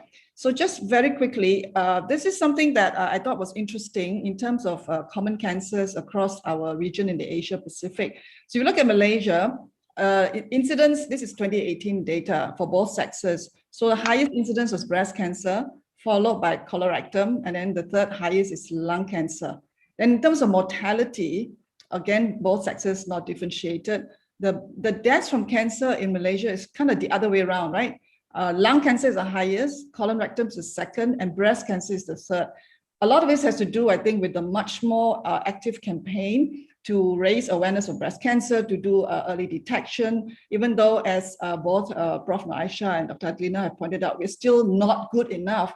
But I think if you look at within our country, these top three most common cancers, the breast cancer response actually has been probably much better, yeah? Of course, in every one of these, the access to the drugs have a lot to do with the problems. The other place where we can see how Malaysia fares, now this is not about treatment, this is about the index for cancer preparedness, right? Cancer preparedness, they just look at this particular comparison, looks at policy and planning, and then care delivery. So it's quite general. So you look at, again, Malaysia scores quite high for policy and planning. And you can see a little bit, I will show the next slide, that in terms of thinking about, we are probably one of the countries that actually have quite a strong public health system that is tax-based. And so in terms of policy and planning, we actually score quite high. In terms of care delivery overall, we actually also score quite high, right? You look at all the other countries in the list. But in terms of the actual access to medicines and treatment in cancer, we actually don't perform that well because unlike HIV for medicines for HIV/AIDS, or we look at diabetes, cardiovascular medicines, and a lot of the more common treatment, we have the Ministry of Health will procure centrally, and so they can actually get better prices. But cancer is one of the class of drugs where we do not have pooled procurement, and that's one of the gaps. And so it's quite decentralized to hospital level or the Cancer Institute or the private sector. Yeah. So in terms of policy, laws, guidelines, etc., now the Malaysian national objective is very clear. This is in the national policy, one, to ensure affordable access to medicines, right? And how do you do that? You want to increase competition, because if you have a monopoly of one supplier, one manufacturer, then your prices can go very, very high. They can set whatever price they want. But what Dr. Rama just pointed out, it's also very important. When there's no more monopoly, when a patent on a medicine ends, then you may see a drop in the prices, but then over time, it can also creep up again. And therefore, generic companies alone does not guarantee that you will actually have affordable prices, right? So competition is a very important aspect to make sure it continues, even if it's just generic companies in the market. And the third is a very important national policy objective, which is to promote development of our domestic industry. Right now, Malaysia is very dependent on imports, yeah? And that means that when there's any interruption in the supply chain, and we saw that happening with COVID, a lot of the raw materials have been very much more expensive, the shipment has become very expensive, so that will drive up the cost of our medicines, right? Independent of pricing, these external factors also impact. So the more, whether it's vaccines or cancer drugs or whatever, I think that there is a realization that we need to actually boost up domestic manufacturing so that we can be much less dependent on imports. But even if we do that, we still need to import a lot of the raw materials. The active ingredients are still mostly from China and India, but more and more from China. So we are, whether we like it or not, very linked to the regional supply chain. So in order to be able to access affordable medicines, build up our local industry, we also need to have government policies that work with other governments in the region so that we can have regional cooperation. Then on the right-hand side of the screen, you can see all the different laws and policies we have. Now, the main ministries that impact on what we need to do, of course, obviously, Ministry of Health. But Ministry of Health, the National Medicines Policy includes a generic medicines policy, all right? And then there's a guideline on good pharmaceutical trade practices so that companies do not behave in a monopolistic way in the market. But the Ministry of Health is basically a user. It buys and it uses medicines, and it supplies in the public sector the medical treatment and services. So the real, where does the power lie then? The very important, Dr. Rama raised one big obstacle to pricing and to local industry is the issue of intellectual property, especially patents, yeah? Now, the Ministry of Domestic Trade and Consumer Affairs is responsible for intellectual property. And so the Patents Act, then we got regulations, we got guidelines to see in the detailed manner when you give or do not give a patent. And then we have an intellectual property policy that is very horrible. It's an old one. They're supposed to be formulating a new one. But the new policy has in fact, I don't think there's anything about, they didn't ask any questions about public health, all right? And then we have a Competition Act, which is very important to make sure that even if you get a patent, if you behave in a very monopolistic way and you abuse your monopoly in the market, set very high prices, then our competition authority can come in to take some action, right? So we have a whole bunch. So the Minister of Domestic Trade and Consumer Affairs, they are supposed to take care of consumers. That means patients. So we need to engage with this ministry a lot, because under this ministry is our Malaysian Intellectual Property Corporation, MyIPO. MyIPO is an agency that used to be a department of the Ministry of Domestic Trade. Then they became corporatized, so they have their own statutory act of parliament. So they collect all the patent fees and the trademark fees and all that kind of thing, and they keep the money. I mean, we wish we had that for MOH. So they keep the money, and they actually have lots of money because they are servicing the private holders of patents, things like that. Now, MyIPO is under the Ministry of Domestic Trade still, all right? But in practice, MyIPO actually holds a lot of power, and they give a lot of patents because the laws we have in terms of what we give and what we do not give a patent to is too loose. This is where we need a lot of changes in our law and guidelines and practices. Then there's Ministry of Science, Technology and Innovation, MOSTI. Because of COVID, back early last year, they announced that the Malaysian government should start developing a national vaccine roadmap. right? But there is no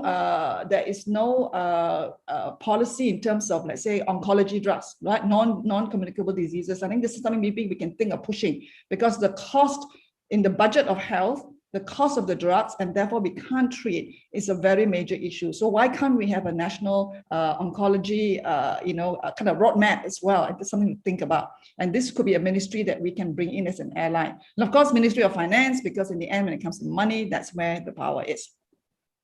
I just want to we won't go into detail into patents. I think we had a discussion in TAC before, but this really has been covered very well by Dr. Rama. But there are many, of course, hurdles and roadblocks for us to get access to affordable cancer medicines. But one of the major hurdle is patents, all right? Because a patent, when you get a patent and it's given under the law, you get a legal monopoly of 20 years from the day you file the patent application. And during that period, nobody can manufacture, nobody can import, nobody can sell. You cannot even offer to sell, or you cannot keep stocks, and you cannot use. Okay, everything has to be with the consent of the patent holder. So when is a patent granted? First of all, it has to be an invention. The invention must be new. It must involve some inventive step, and it must have industrial application. These are standard patent requirements.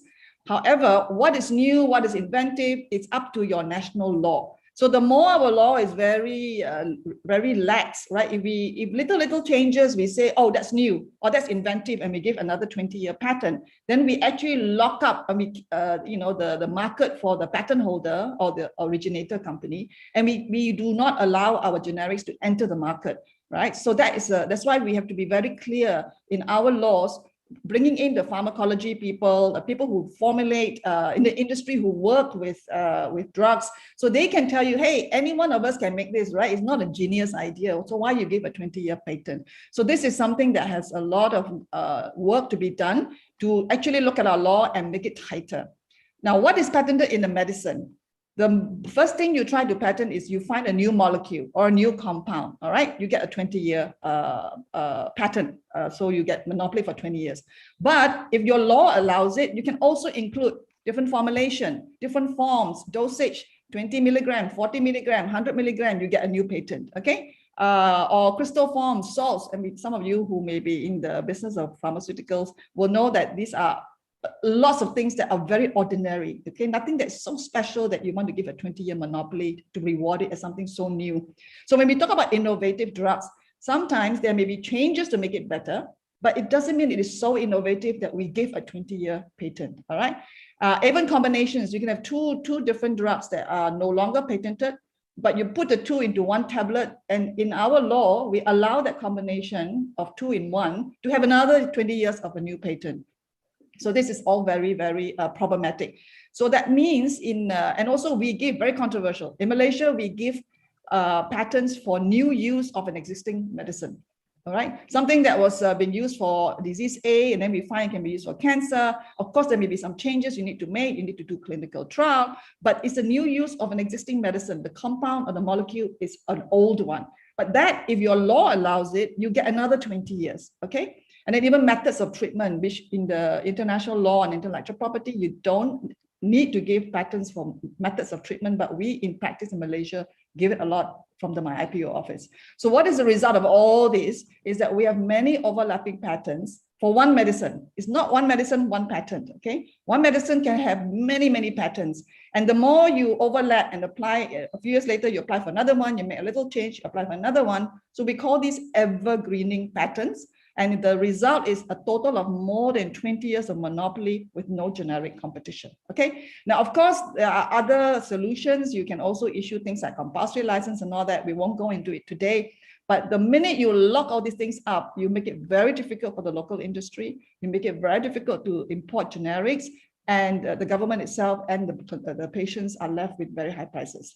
So we need to actually change our Patents Act regulations, guidelines for what can be patented or not, to take into account public health impacts, and to work with people in the pharmaceutical industry, in the laboratories, in the university, so that we can be very strict about what we will give patents for. All right, so this for me is a big action point. Just to give a few quick examples, Now, abiraterone acetate has come up many times, right, for prostate cancer. Now, we don't have any patents anymore. It's an old drug, but the market price is still very expensive. This one is in India, okay? I'm looking here on top. I'm comparing India because if India has very loose patent laws, then the generic production in India will be very reduced. If India's production is reduced in generic medicines, people like us in Malaysia will also not be able to import cheap generic drugs, okay? So the more India has strict patent laws and do not give patents unnecessarily, then we also have supply that we can expect to get from India, all right?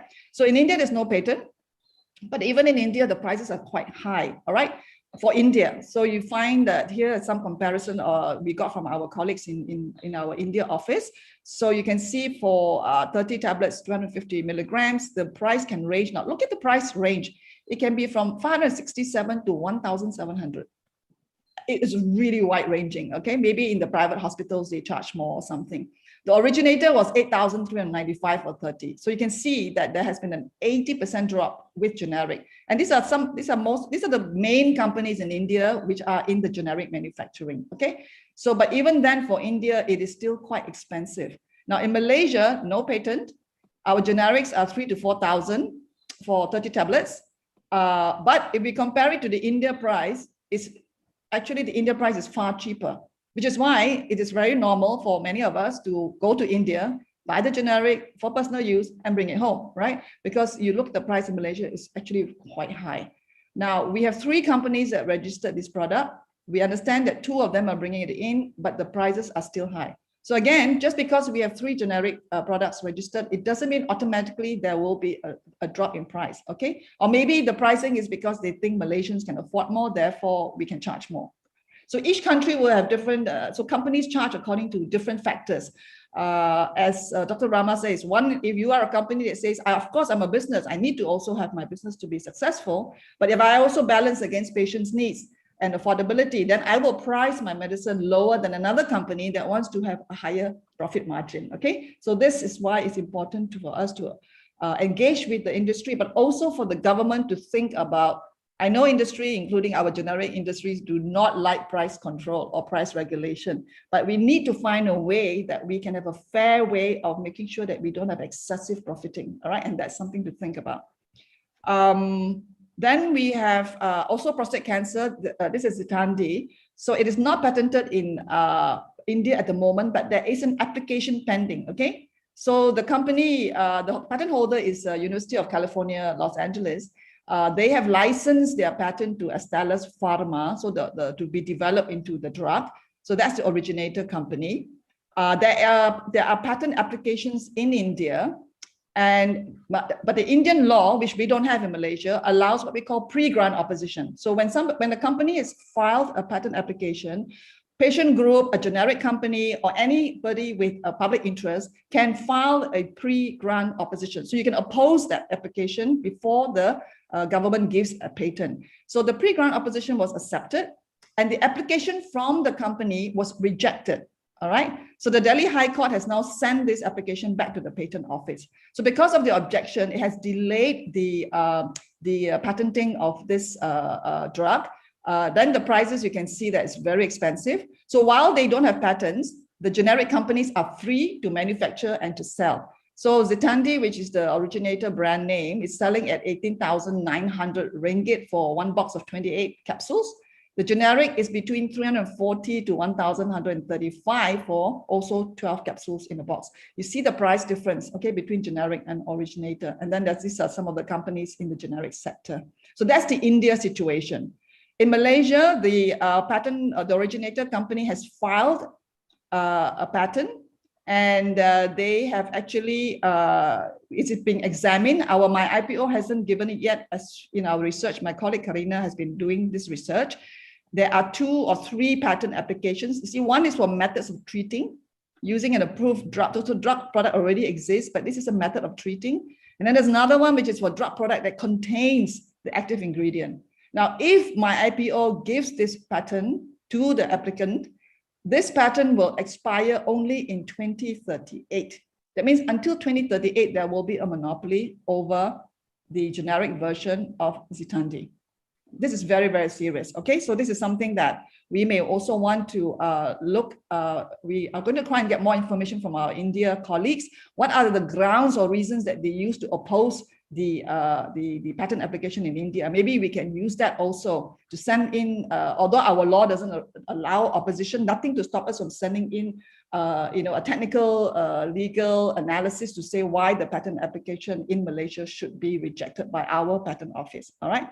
And then very quickly, breast cancer. Trastuzumab has come out a few times, and we are studying this. So what I'm showing you here is very preliminary. We know that trastuzumab, okay, the Herceptin version, the patent came to an end, and I think Dr. Alida was saying the minute the patent came to an end and we had one generic registered in Malaysia, overnight, literally, the price actually came down. All right, so it came down to about half the cost. Now but it's still very expensive. So we see that there are quite a number of, this is in India. Okay, sorry, this is in India. So India has no patent, and this is the cost between 3001 to 3008, and then it's 150 milligram. This is the price, all right? And they have many companies, but the price is still quite high for India. Then in India, the next version, which is Cacilia, all right? This is the one, because I understand we have our oncology experts here that for some patients, Herceptin is not effective anymore, so you move to the next one. And from what we see, there are changes, but it doesn't look like they are very sort of really innovative, completely new. So it's more like it looks more like an evergreening pattern to some of our initial checkings. So we're looking at this, right? So there are no generics, right? Because for Cacilia, they've got patents on it. And in India, they also gave a patent in 2013 to Preparedness, which is also part of this whole class, right? So we are checking on this because in India, I think there may be some oppositions, but meanwhile, it is very expensive, right? 100 milligram, one vial is 8,700 ringgit in India. In Malaysia, we have no more blocking patent. The price went from 8 to 4,000 with generic competition, but 4,000 is still very expensive. Kadila, we are studying this, but we saw two patents, and one will end in 2026 and the other patent will end in 2030. So there are no generics here, only the originator. And we haven't got the prices yet. This is something we need to look at, but I think you know in the breast cancer field that this is very, very expensive. I think what we are getting now is patients are getting the kind of special assisted program from Roche, but this is not sustainable. Okay, so these are just some examples. Thank you very much, Prof. Aisha, with the other oncologists who have compiled that list. So what we will do is continue doing our research on the Malaysian patent status and then also the Indian patent status as a comparison. And what we need to do in TAC is to maybe start looking for the price and compile the pricing, which could be a project of TAC, so that we can then use the data for our advocacy. Very quickly, the high prices of medicines is something that the Ministry of Health is very concerned about because our budget is unsustainable. The more expensive, the less we can actually buy for our patient needs. And I think all of us agree here that the cancer drugs have to be done through pooled procurement. Then we have more bargaining position to actually negotiate better prices, tighten our patent law so that we have more generics to enter into the market. And so they are worried. And then of course, consumers out of pocket is just going up, especially for cancer. We know about catastrophic, people have just been bankrupted, because of cancer, or rather died rather than to get treatment. So the Competition Commission did a study in 2017 looking at the pharmaceutical sector. And one of the things that Third World Network was asked to do this study, and one of the main findings really was that the patent barrier is a major challenge, for our local industry and for even importing.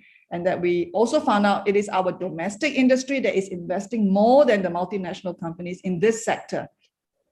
They just export to us. They don't see Malaysia as a place to invest, to make medicines or do R&D. Okay, so we don't really lose any FDI or foreign investment if we have good policies here. So then we need to do some of the law reforms I talked about. And of course, out-of-pocket expenses in Malaysia increasing, and therefore there is an urgent need to tackle prices of medicines, right? Then regulatory issues is a big topic by itself. Dr. Rama raised some of the very important issues. So this is something just for us to park. We need to increase our own understanding of what this means, because even if patent, you want to register your generic, you need to go through NPRA. I think that because of the vaccine issue, there's been a lot of public scolding NPRA. But I think we have to understand, this is not any other commodity, right? Medicines, vaccines, and all these, they are life and death, right? So toxicity, efficacy, safety, even long-term effects after you use it. So we need to have good, strong regulatory standards. And our NPRA look to the US FDA, to the EU and the International Council of Harmonization. Now, these are very stringent, okay? So we are like, OECD countries, but oftentimes, many of these standards are actually the result of lobbying by the big pharmaceutical multinational industry.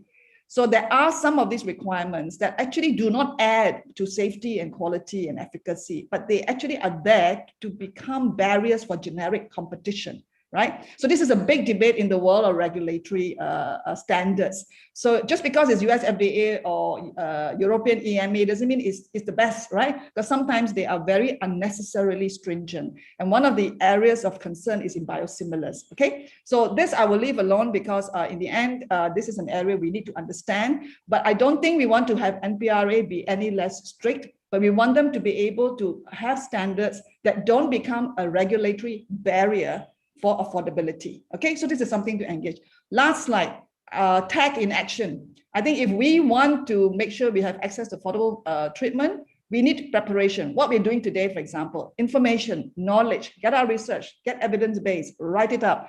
All right, then we need professional support from the medical side, from the pharmaceutical side, universities, our local industry, legal side, media to help us get our messaging out. We need the public and CSOs because they are consumers, and they are also the ones who can make a lot of noise. So we need to educate and build support. We need to get members of parliament involved because they can help to change the laws and they can raise questions for accountability in parliament. And we need to engage with the ministries and all the different agencies that actually make the law, make the policy, make the decisions. And maybe together with that, we can then get to access to affordable treatment. And these are some of the tools. Okay, thank you. I'll stop there. Thanks a lot, Heglang. Hello? Okay, I'll stop sharing. Okay. Thanks a lot, Heglang. Actually, we learned a lot, and before we learn a lot from Heglang, and we will really appreciate your input and what TAC should do. And we are, as a prostate cancer patient and active in prostate cancer generic drugs. And I'm quite sure some of us prostate cancer guys who are among us, I think about at least 50 of them, we are a bit worried that, Extendi or enzalutamide in India, they have encountered some problems, and we must really get into, learn more about it. I think Heglang can help us because Heglang has a lot of resources with researchers working on all this. Okay, before we go to the question and answer question, there's one thing I promise both TAC and our prostate cancer guys is that is the most current topical thing that we want to know is the transfer of public patients to private, from public hospital to private hospitals. Okay, so I think I understand between the chat group that I saw, I think Prof. Alinda will tackle the oncology side, and I think Prof. Aisha will tackle the surgery side, right? Okay, Prof. Alinda, you go ahead. What happened to the cancer patients from the public hospital to the private side? Oh, okay. In terms of VMMC, we are continuing our service for active cancer care. So we are not transferring patients out. In the past, some of the patients, when they cannot afford sort of targeted therapies, we actually refer them to either IKN or HKL. So from time to time, there is the need to refer patient to government hospital because of that. But recently, so far, we have not transferred patient. especially HKL is limiting the number of new patients. So when there is a need, we will talk to them to transfer patient more because patient cannot afford treatment. That still continues as before, but otherwise all other cases we actually continue giving the service. So there is no plan to transfer our patient out to the private sector itself to continue on treatment. But I think it's different in terms of surgery because the need of other stuff like the anesthetists and the theatre time, I think that one, Prof. Aisha probably will be better to advise on that. Okay, Prof. Aisha. Yeah, I think the most important thing I think for everyone is that cancer services has not stopped, but it may have reduced in capacity because the numbers that we are seeing now with regards to the COVID care has increased tremendously. Almost like every week we will hear another 2 wards being opened up specific for COVID-19 patients. So you can see that the inpatient care is very much affected, not just in PPUM, in HKL, and as you know, a lot of the other state hospitals, that are affected. But what we have in terms of guidance from the Ministry of Health is how to, they call it decanting. Decanting is like decanting wine, like you pour 1 cup into the other, but actually what we are doing is transferring people who need the care. And as what Linda mentioned, is mainly inpatient type of patients, as well as those requiring surgery. So what is in that guidance is that patients who require care and needs to be transferred to a private hospital, there is a cap of about 45,000 ringgit per patient in terms of surgery, and 25,000 cap for medical therapy. So medical therapy can be anything, something like someone with a heart attack, someone with pneumonia, which is not COVID, or other medical illnesses. Okay, so there is a mechanism, and I think most of our staff right now are actually managing logistics. So I would say if you are ill, just go to any hospital. The logistics of what happens after that will be dealt with on the individual basis, So for example, like for us in PPUM, for surgical treatment at least, for those who really cannot afford, who have no insurance and so forth, we will be decanting to hospitals that are already that has an agreement with our hospital. So it's the same thing as HKL. They also have agreements with, I think, the nearby hospitals like Tawakal, right? So they do have hospitals. Like for us, it's mainly Sunway, SGMC, and if I'm not mistaken, the KPJs. I'm not sure, but there are like 3 hospitals that we do transfer patients to. So all this have been going on behind the scenes. That means all the policymakers, the hospital management, they have been organizing all this discussion with our partner hospitals. So I think if for those who really require this transfer, there is a mechanism that is available. I think what is not clear right now is for outpatient cancer care, or even sometimes inpatient cancer care. So what I understand from my colleagues in HKL, what happens now, especially that they have to cut down, I think, their services by about a third, is that they are actually even moving patients to peripheral hospitals to have their chemotherapy. So, but the good thing about drugs and all this is actually available, is reconstituted in HKL itself. So the cost of the drugs is not included in the cost of treatments in those hospitals, But right now, I think that process is happening mainly in people who have mainly to public hospitals, not to private hospitals. So I don't think at the moment, what's happening is that they are not having direct transfer to private sector for chemotherapy, for example, but really to utilize whatever peripheral hospitals that are not managing COVID patients that can provide services like, injecting chemotherapy and all this. The drugs and everything comes from the HKL itself. So I think for PPUM, I think our issue was actually because the numbers have been cut down, and I think people are very worried. So I think whatever you do, you get into a system, whatever system. If you don't have insurance, you have no coverage in the private sector, go to a public hospital, and you will be, you know, in a way handled at an individual basis in terms of how do we get you to have treatments in the next few weeks or months. Okay, depending how bad this surge is, I think we're expecting the numbers are going to grow. And I think whatever we do, Mr. Wong, before we end this talk, we must actually communicate very clearly to our members and also other cancer patients that the Delta variant is there, is very effective. Everywhere in the world, there is a surge in numbers. Even though you are vaccinated, maybe the risk of having severe COVID is less if you're vaccinated, but it doesn't mean that you cannot get infected and you cannot transmit this infection to other people who are not vaccinated yet. So please take care of your public health measures again. Stay at home if you can, you know, wash hands and all that sort of thing.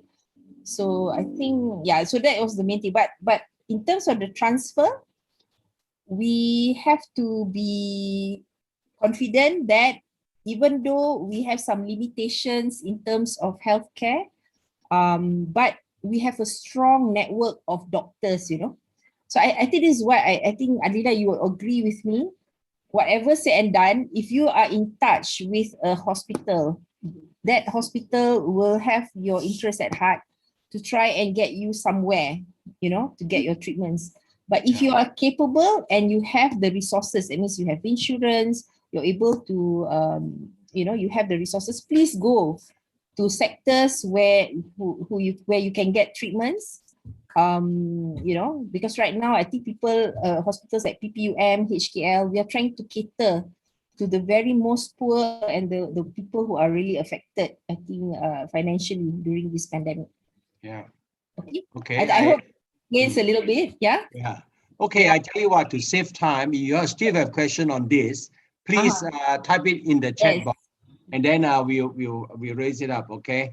And then there's another thing is that we subscribed to 100 participants in Zoom, and it was at one time was full house.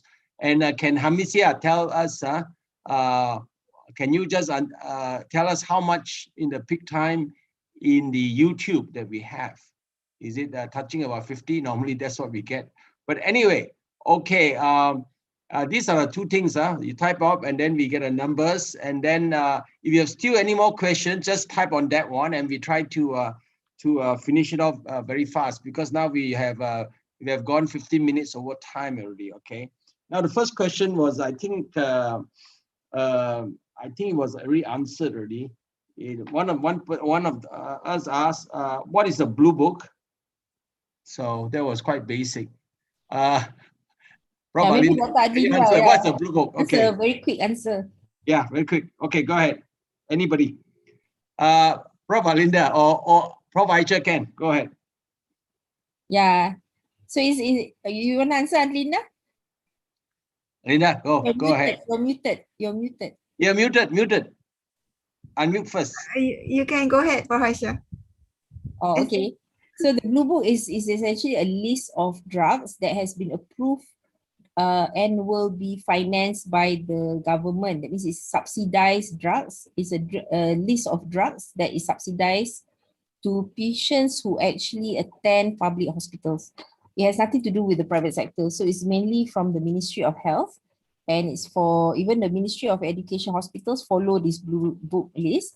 I think Dr. Anila fantastically have described the limitations of that list, because sometimes it's listed, but for the indications which is very narrow, where, you know, let me give you an example. So for someone who has metastatic breast cancer, that patient is not going to be subsidized, you know, if she needed Herceptin. But if someone who is young, who has very advanced disease, high risk of recurrence, she may be able to get that drug if the funding is available that year. So it's not perfect, but at least it's in that list. I would say access is still very, very low. for Herceptin. Yeah, we have the same problem with Abi as well, Arbitron acetate, because some hospital give subsidized and some just denied access to Arbitron, even though we are surprised that it was listed in the blue book, you know. But okay, we move on to the next one. Somebody asked, the government has cut budget, right, for oncology. Have they cut? I thought it was more or less the same. Now, is it the allocation more imbalanced? I think Heglang can answer that. Is our budget cut on that for oncology?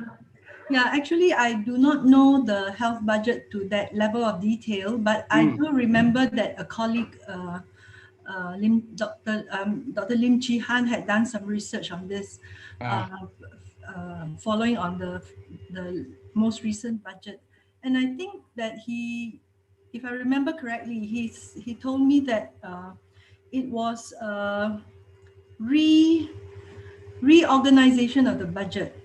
So it was something like the budgets for different departments were lumped together and reorganized as a different item in the budget. So in a sense, it is, I'm not sure if that it is such a straightforward thing as a cut, but it definitely is, I mean, it could be problematic lah, in the sense that if everything is lumped together, then that it does mean that you do have to negotiate over the subdivisions, doesn't it? Yeah, I think that's as much as I know. Okay, there's one very Guan Sing. Yes, carry on. Dr. Chan raised hand. Give Dr. Chan a chance. Okay, Dr. Chan, go ahead. Dr. Chan, you go ahead, please. Can you, Dr. Chan, please unmute yourself? Hello. Yeah. Can you listen? Can you hear me? Yes. Okay. I just want to share something with you all, okay? See, I know I have worked in Ampang Hospital, and I know that some very millionaires, even though they can afford, they brought their wife to get treated for hematological cancer for free, you know. In fact, they can well afford it. Well afford it. The other thing is, I was attending a meeting for rare diseases. Their problem isn't greater than yours. The diseases are very rare and almost incurable. 30% of them will die within 5 years, you know, by the time they reach 5 years. And the cost of treating rare diseases range from 200,000 to 1 million. And they find it very hard to raise the money. Oh, hello. So some of them were quite resourceful. Yeah. So, Dr. Chan, what do you? What's your question? What's the question? Your question is that we. No, I'm not giving a question. I try to share my experience with you. So in other words, everything, the allocation is very subjective then, huh? It depends who you know, is it? Yeah, then one doctor went to source some medicine from South Korea, which was half the price. And the other thing is that don't believe everything what FDA says. I've read the history of FDA. A lot of them are con men, you know. And the price of drugs in America are political motivated. A drug in USA may cost 5 to 7 times more than in Malaysia. I have been to Albert Einstein Hospital. Can you hear me? Yeah. We can hear you. Can you hear me? Yeah. We can hear you. I have been to Albert Einstein Hospital. I don't think I can hear you. No, we can hear you. Carry on. Yeah, I think Dr. Chan, I think what Dr. Chan wants to share is his experiences. I mean, around the world, we all know that America probably pay the most for their cancer treatments. Correct. So I think Yokeling No, was... in Albert Einstein Hospital, I was invited to the ICU and I was amazed. The quality of the ICU that they have. If you have that type of ICU in Malaysia, probably you can treat more these COVID cases. They have a command center which is so sophisticated, and the ICU was so big, and you don't need so much staff.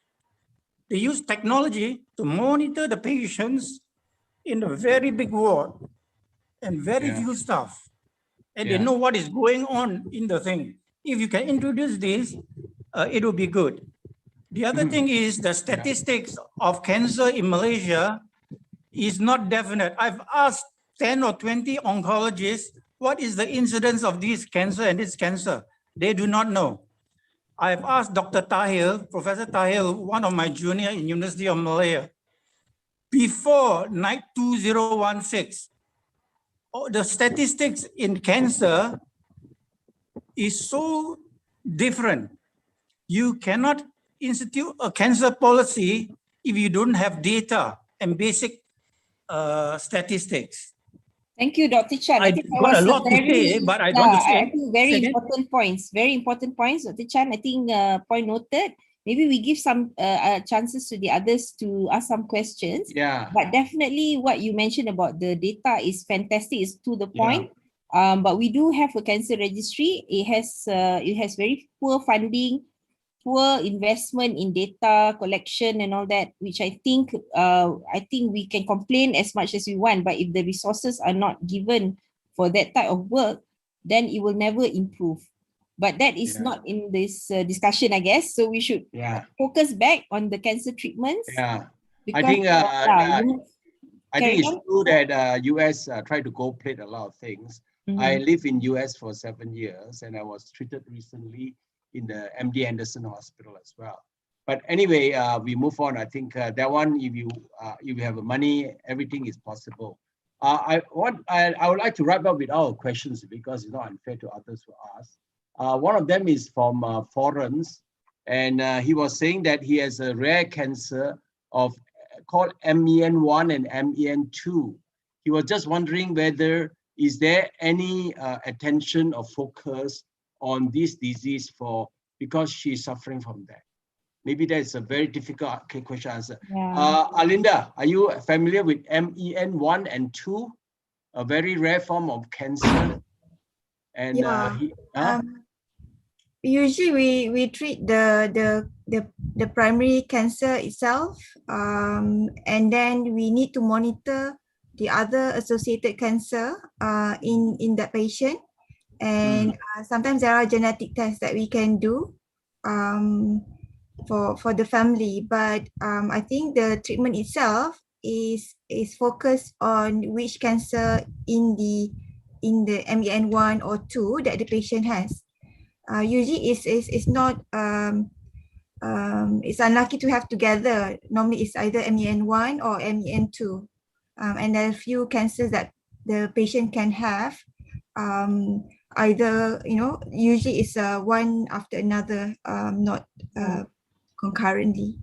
Yeah, I think unfortunately a lot of things in Malaysia, even though it's actually quite available everywhere in the world. In fact, it's also available here. For example, what Dr. Adlinda was mentioning about the genetic test. For this group of patients, their family members may be at risk. Sometimes risk management for thyroid cancer, for example, can even be done in children, So I think what I think the person can do, because it's so rare, the best thing you can do is to talk to your breast and endocrine surgeon as well as your oncologist to see whether there are resources that you can get referred for screening for the family members. But this is an extremely rare disease. So I think get to your primary doctor and ask all these questions, because I think tests are available, for testing for genetic risk, especially for their children and all this. Okay? Yeah. Okay, I think we are Mr. Wong, we are over time for half an hour. Yeah. And I think we have covered most of the question. If I miss out any question, my apology. You can always ask later. Okay, I pass on to you, Prof. Aisha. Please sum up. Yeah, because I wanted to ask whether Yokling would like to comment a little bit, because a lot of people are aware about the differences in pricing in different countries, the inequity in terms of access, in terms of the drug pricing. So maybe Yokling, can you share a little bit about the global situation? Where are we now? Is President Biden doing much more to help the good question. maybe just a No, little bit. Okay, I think that this high pricing thing has really, because in the US, they leave it so-called to the market, but it's a very, it's not a free market, right? Because the market is very dominated by the big companies. So that's why even in the US, before all this COVID, even the Trump administration started having congressional hearings where they were hauling up, they actually got all the CEOs of the big companies, drug companies, and really wanted to sort of say, how do you do your pricing? How much do you really put in R&D? So they are trying to get at that, because the public and even the state governments, they have to spend public money, are all, very unhappy. But that is really the most expensive country in the world. And I think that the whole issue of transparency of pricing has become a big issue. And I think that's something that every government needs to work on. The vaccine story has shown us that in most cases, even in the US especially, all the new molecules are actually, the research would have been public. Very few drugs are completely actually developed by the private sector. So I think this whole issue is a long-term one. And I think the more governments can come together, for example, in WHO, and say, look, let's have price transparency, R&D transparency will be very helpful. I just want to quickly respond to a question in the chat from YouTube. Yeah. If the generics are so cheap and more accessible in India, can cancer patients buy online? Now, the thing is, online is actually something that is not encouraged because it is not legal. Normally, in the country, you need prescription for sure when it comes to cancer drugs. Secondly, only what is registered in the country is usable. Now, of course, we know many people do go and buy legitimately. So you've got to make sure that the source of where you buy your medication is legitimate, because we do not want to actually have drugs which are substandard or really not actual real drugs. So buying online would be, I think, a very not to be encouraged. But we do need to come together, and I think this is something that TAC can work on. How can we bring together different ways in the short term to get better prices and to help those who need to get access? Thank you. Yeah, we have quite successfully got arbitron acetate. I just one closing statement. We are very successful in getting arbitron acetate. What it is that it's also an announcement to others, is that we managed to get 50% discount for the market price if you become a member of a Prostate Cancer Society. And the generic that are going to launch is Expira, or the manufacturer, of course, Ciplada, the brand is Expira, but it is arbitron acetate, and we are buying it through National Cancer Society. They are the agent for us, so it's totally legitimate and legal, and you can buy through us and just contact us. We will help you to get the drugs, and I think maybe this is very important. Maybe that for prostate cancer guys, Dr. Alinda, can you please, is she still around, Prof. Alinda? Hey, can you highlight what happened if we use 1/4 dosage? This is very important. 1/4 dosage, because we have no opportunity to invite you to give a talk from you on prostate cancer. I know you're a prostate cancer expert. Can you just highlight what happened if we use 1/4 dosage? That means use 1 tablet rather than 4 tablets for ABI. Go ahead. Actually, I should tell you, like if you are at PPM or even I think in MOH now, we do use 250 milligram after a low fat meal. So if we apply for the funding in terms of for federal, pensioner, we are only allowed to use 250. So we are using that dose regularly now. But for patients who wants to use full dose, yes, we still use 1,000. And in terms of education, it's very important to be very clear in terms of the dosage. because if they take 1000 milligram after meal, then the dose will be much higher in the system. Usually albuterol 1000 is taken on empty stomach, as you know. Yeah. Okay, that is very helpful because also financial thing also, because it costs 1/4, I say. Yeah, okay. it's proven from phase 2 study. So that's why it's proven in phase 2 and it's in the NCCN guidelines, if you asking about from guidelines. So yeah, there's evidence, it's evidence-based. It's evidence-based, that's good. Okay, Prof. Aisha, because we can continue talking about all this, but anyway, Prof. Aisha, go ahead. Okay, I think we had a good session today. We have invited everybody, including industry. And I think thank you, Prof. Adinda, for highlighting the issues about advocacy and how it's associated sometimes with drug companies. So I'd like to also announce that this talk we had today is completely free, no registration fees, no sponsorship. It is truly from Together Against Cancer as a mini forum for our learning and our sharing. And of course, to end today, I think the most important thing is that we should have some short-term gains as well as long-term plans. So the short-term gains, I think we have highlighted some issues that we need to address probably during this pandemic. For example, as what Dr. Linda says, human resource, which is very scarce for cancer care, is also being pulled into COVID work nowadays. So I think that's something that I think we should mention and talk to our policy as well as the health hospital management, because if we get all our nurses pulled out of the daycare unit, we will have less people we can give chemotherapy to.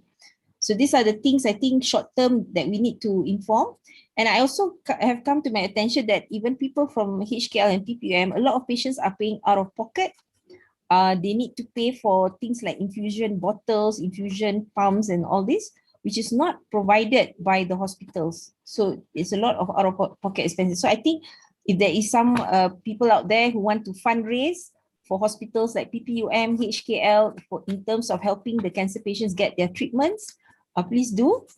And I guess in the short term, we have found a group of people, I think, today that can come together and discuss for long-term plans. So I think Dr. Rama, I think you're representing the Malaysian manufacturer group, right? Which I think is an important addition, I think, to Yes. what the team that we already have.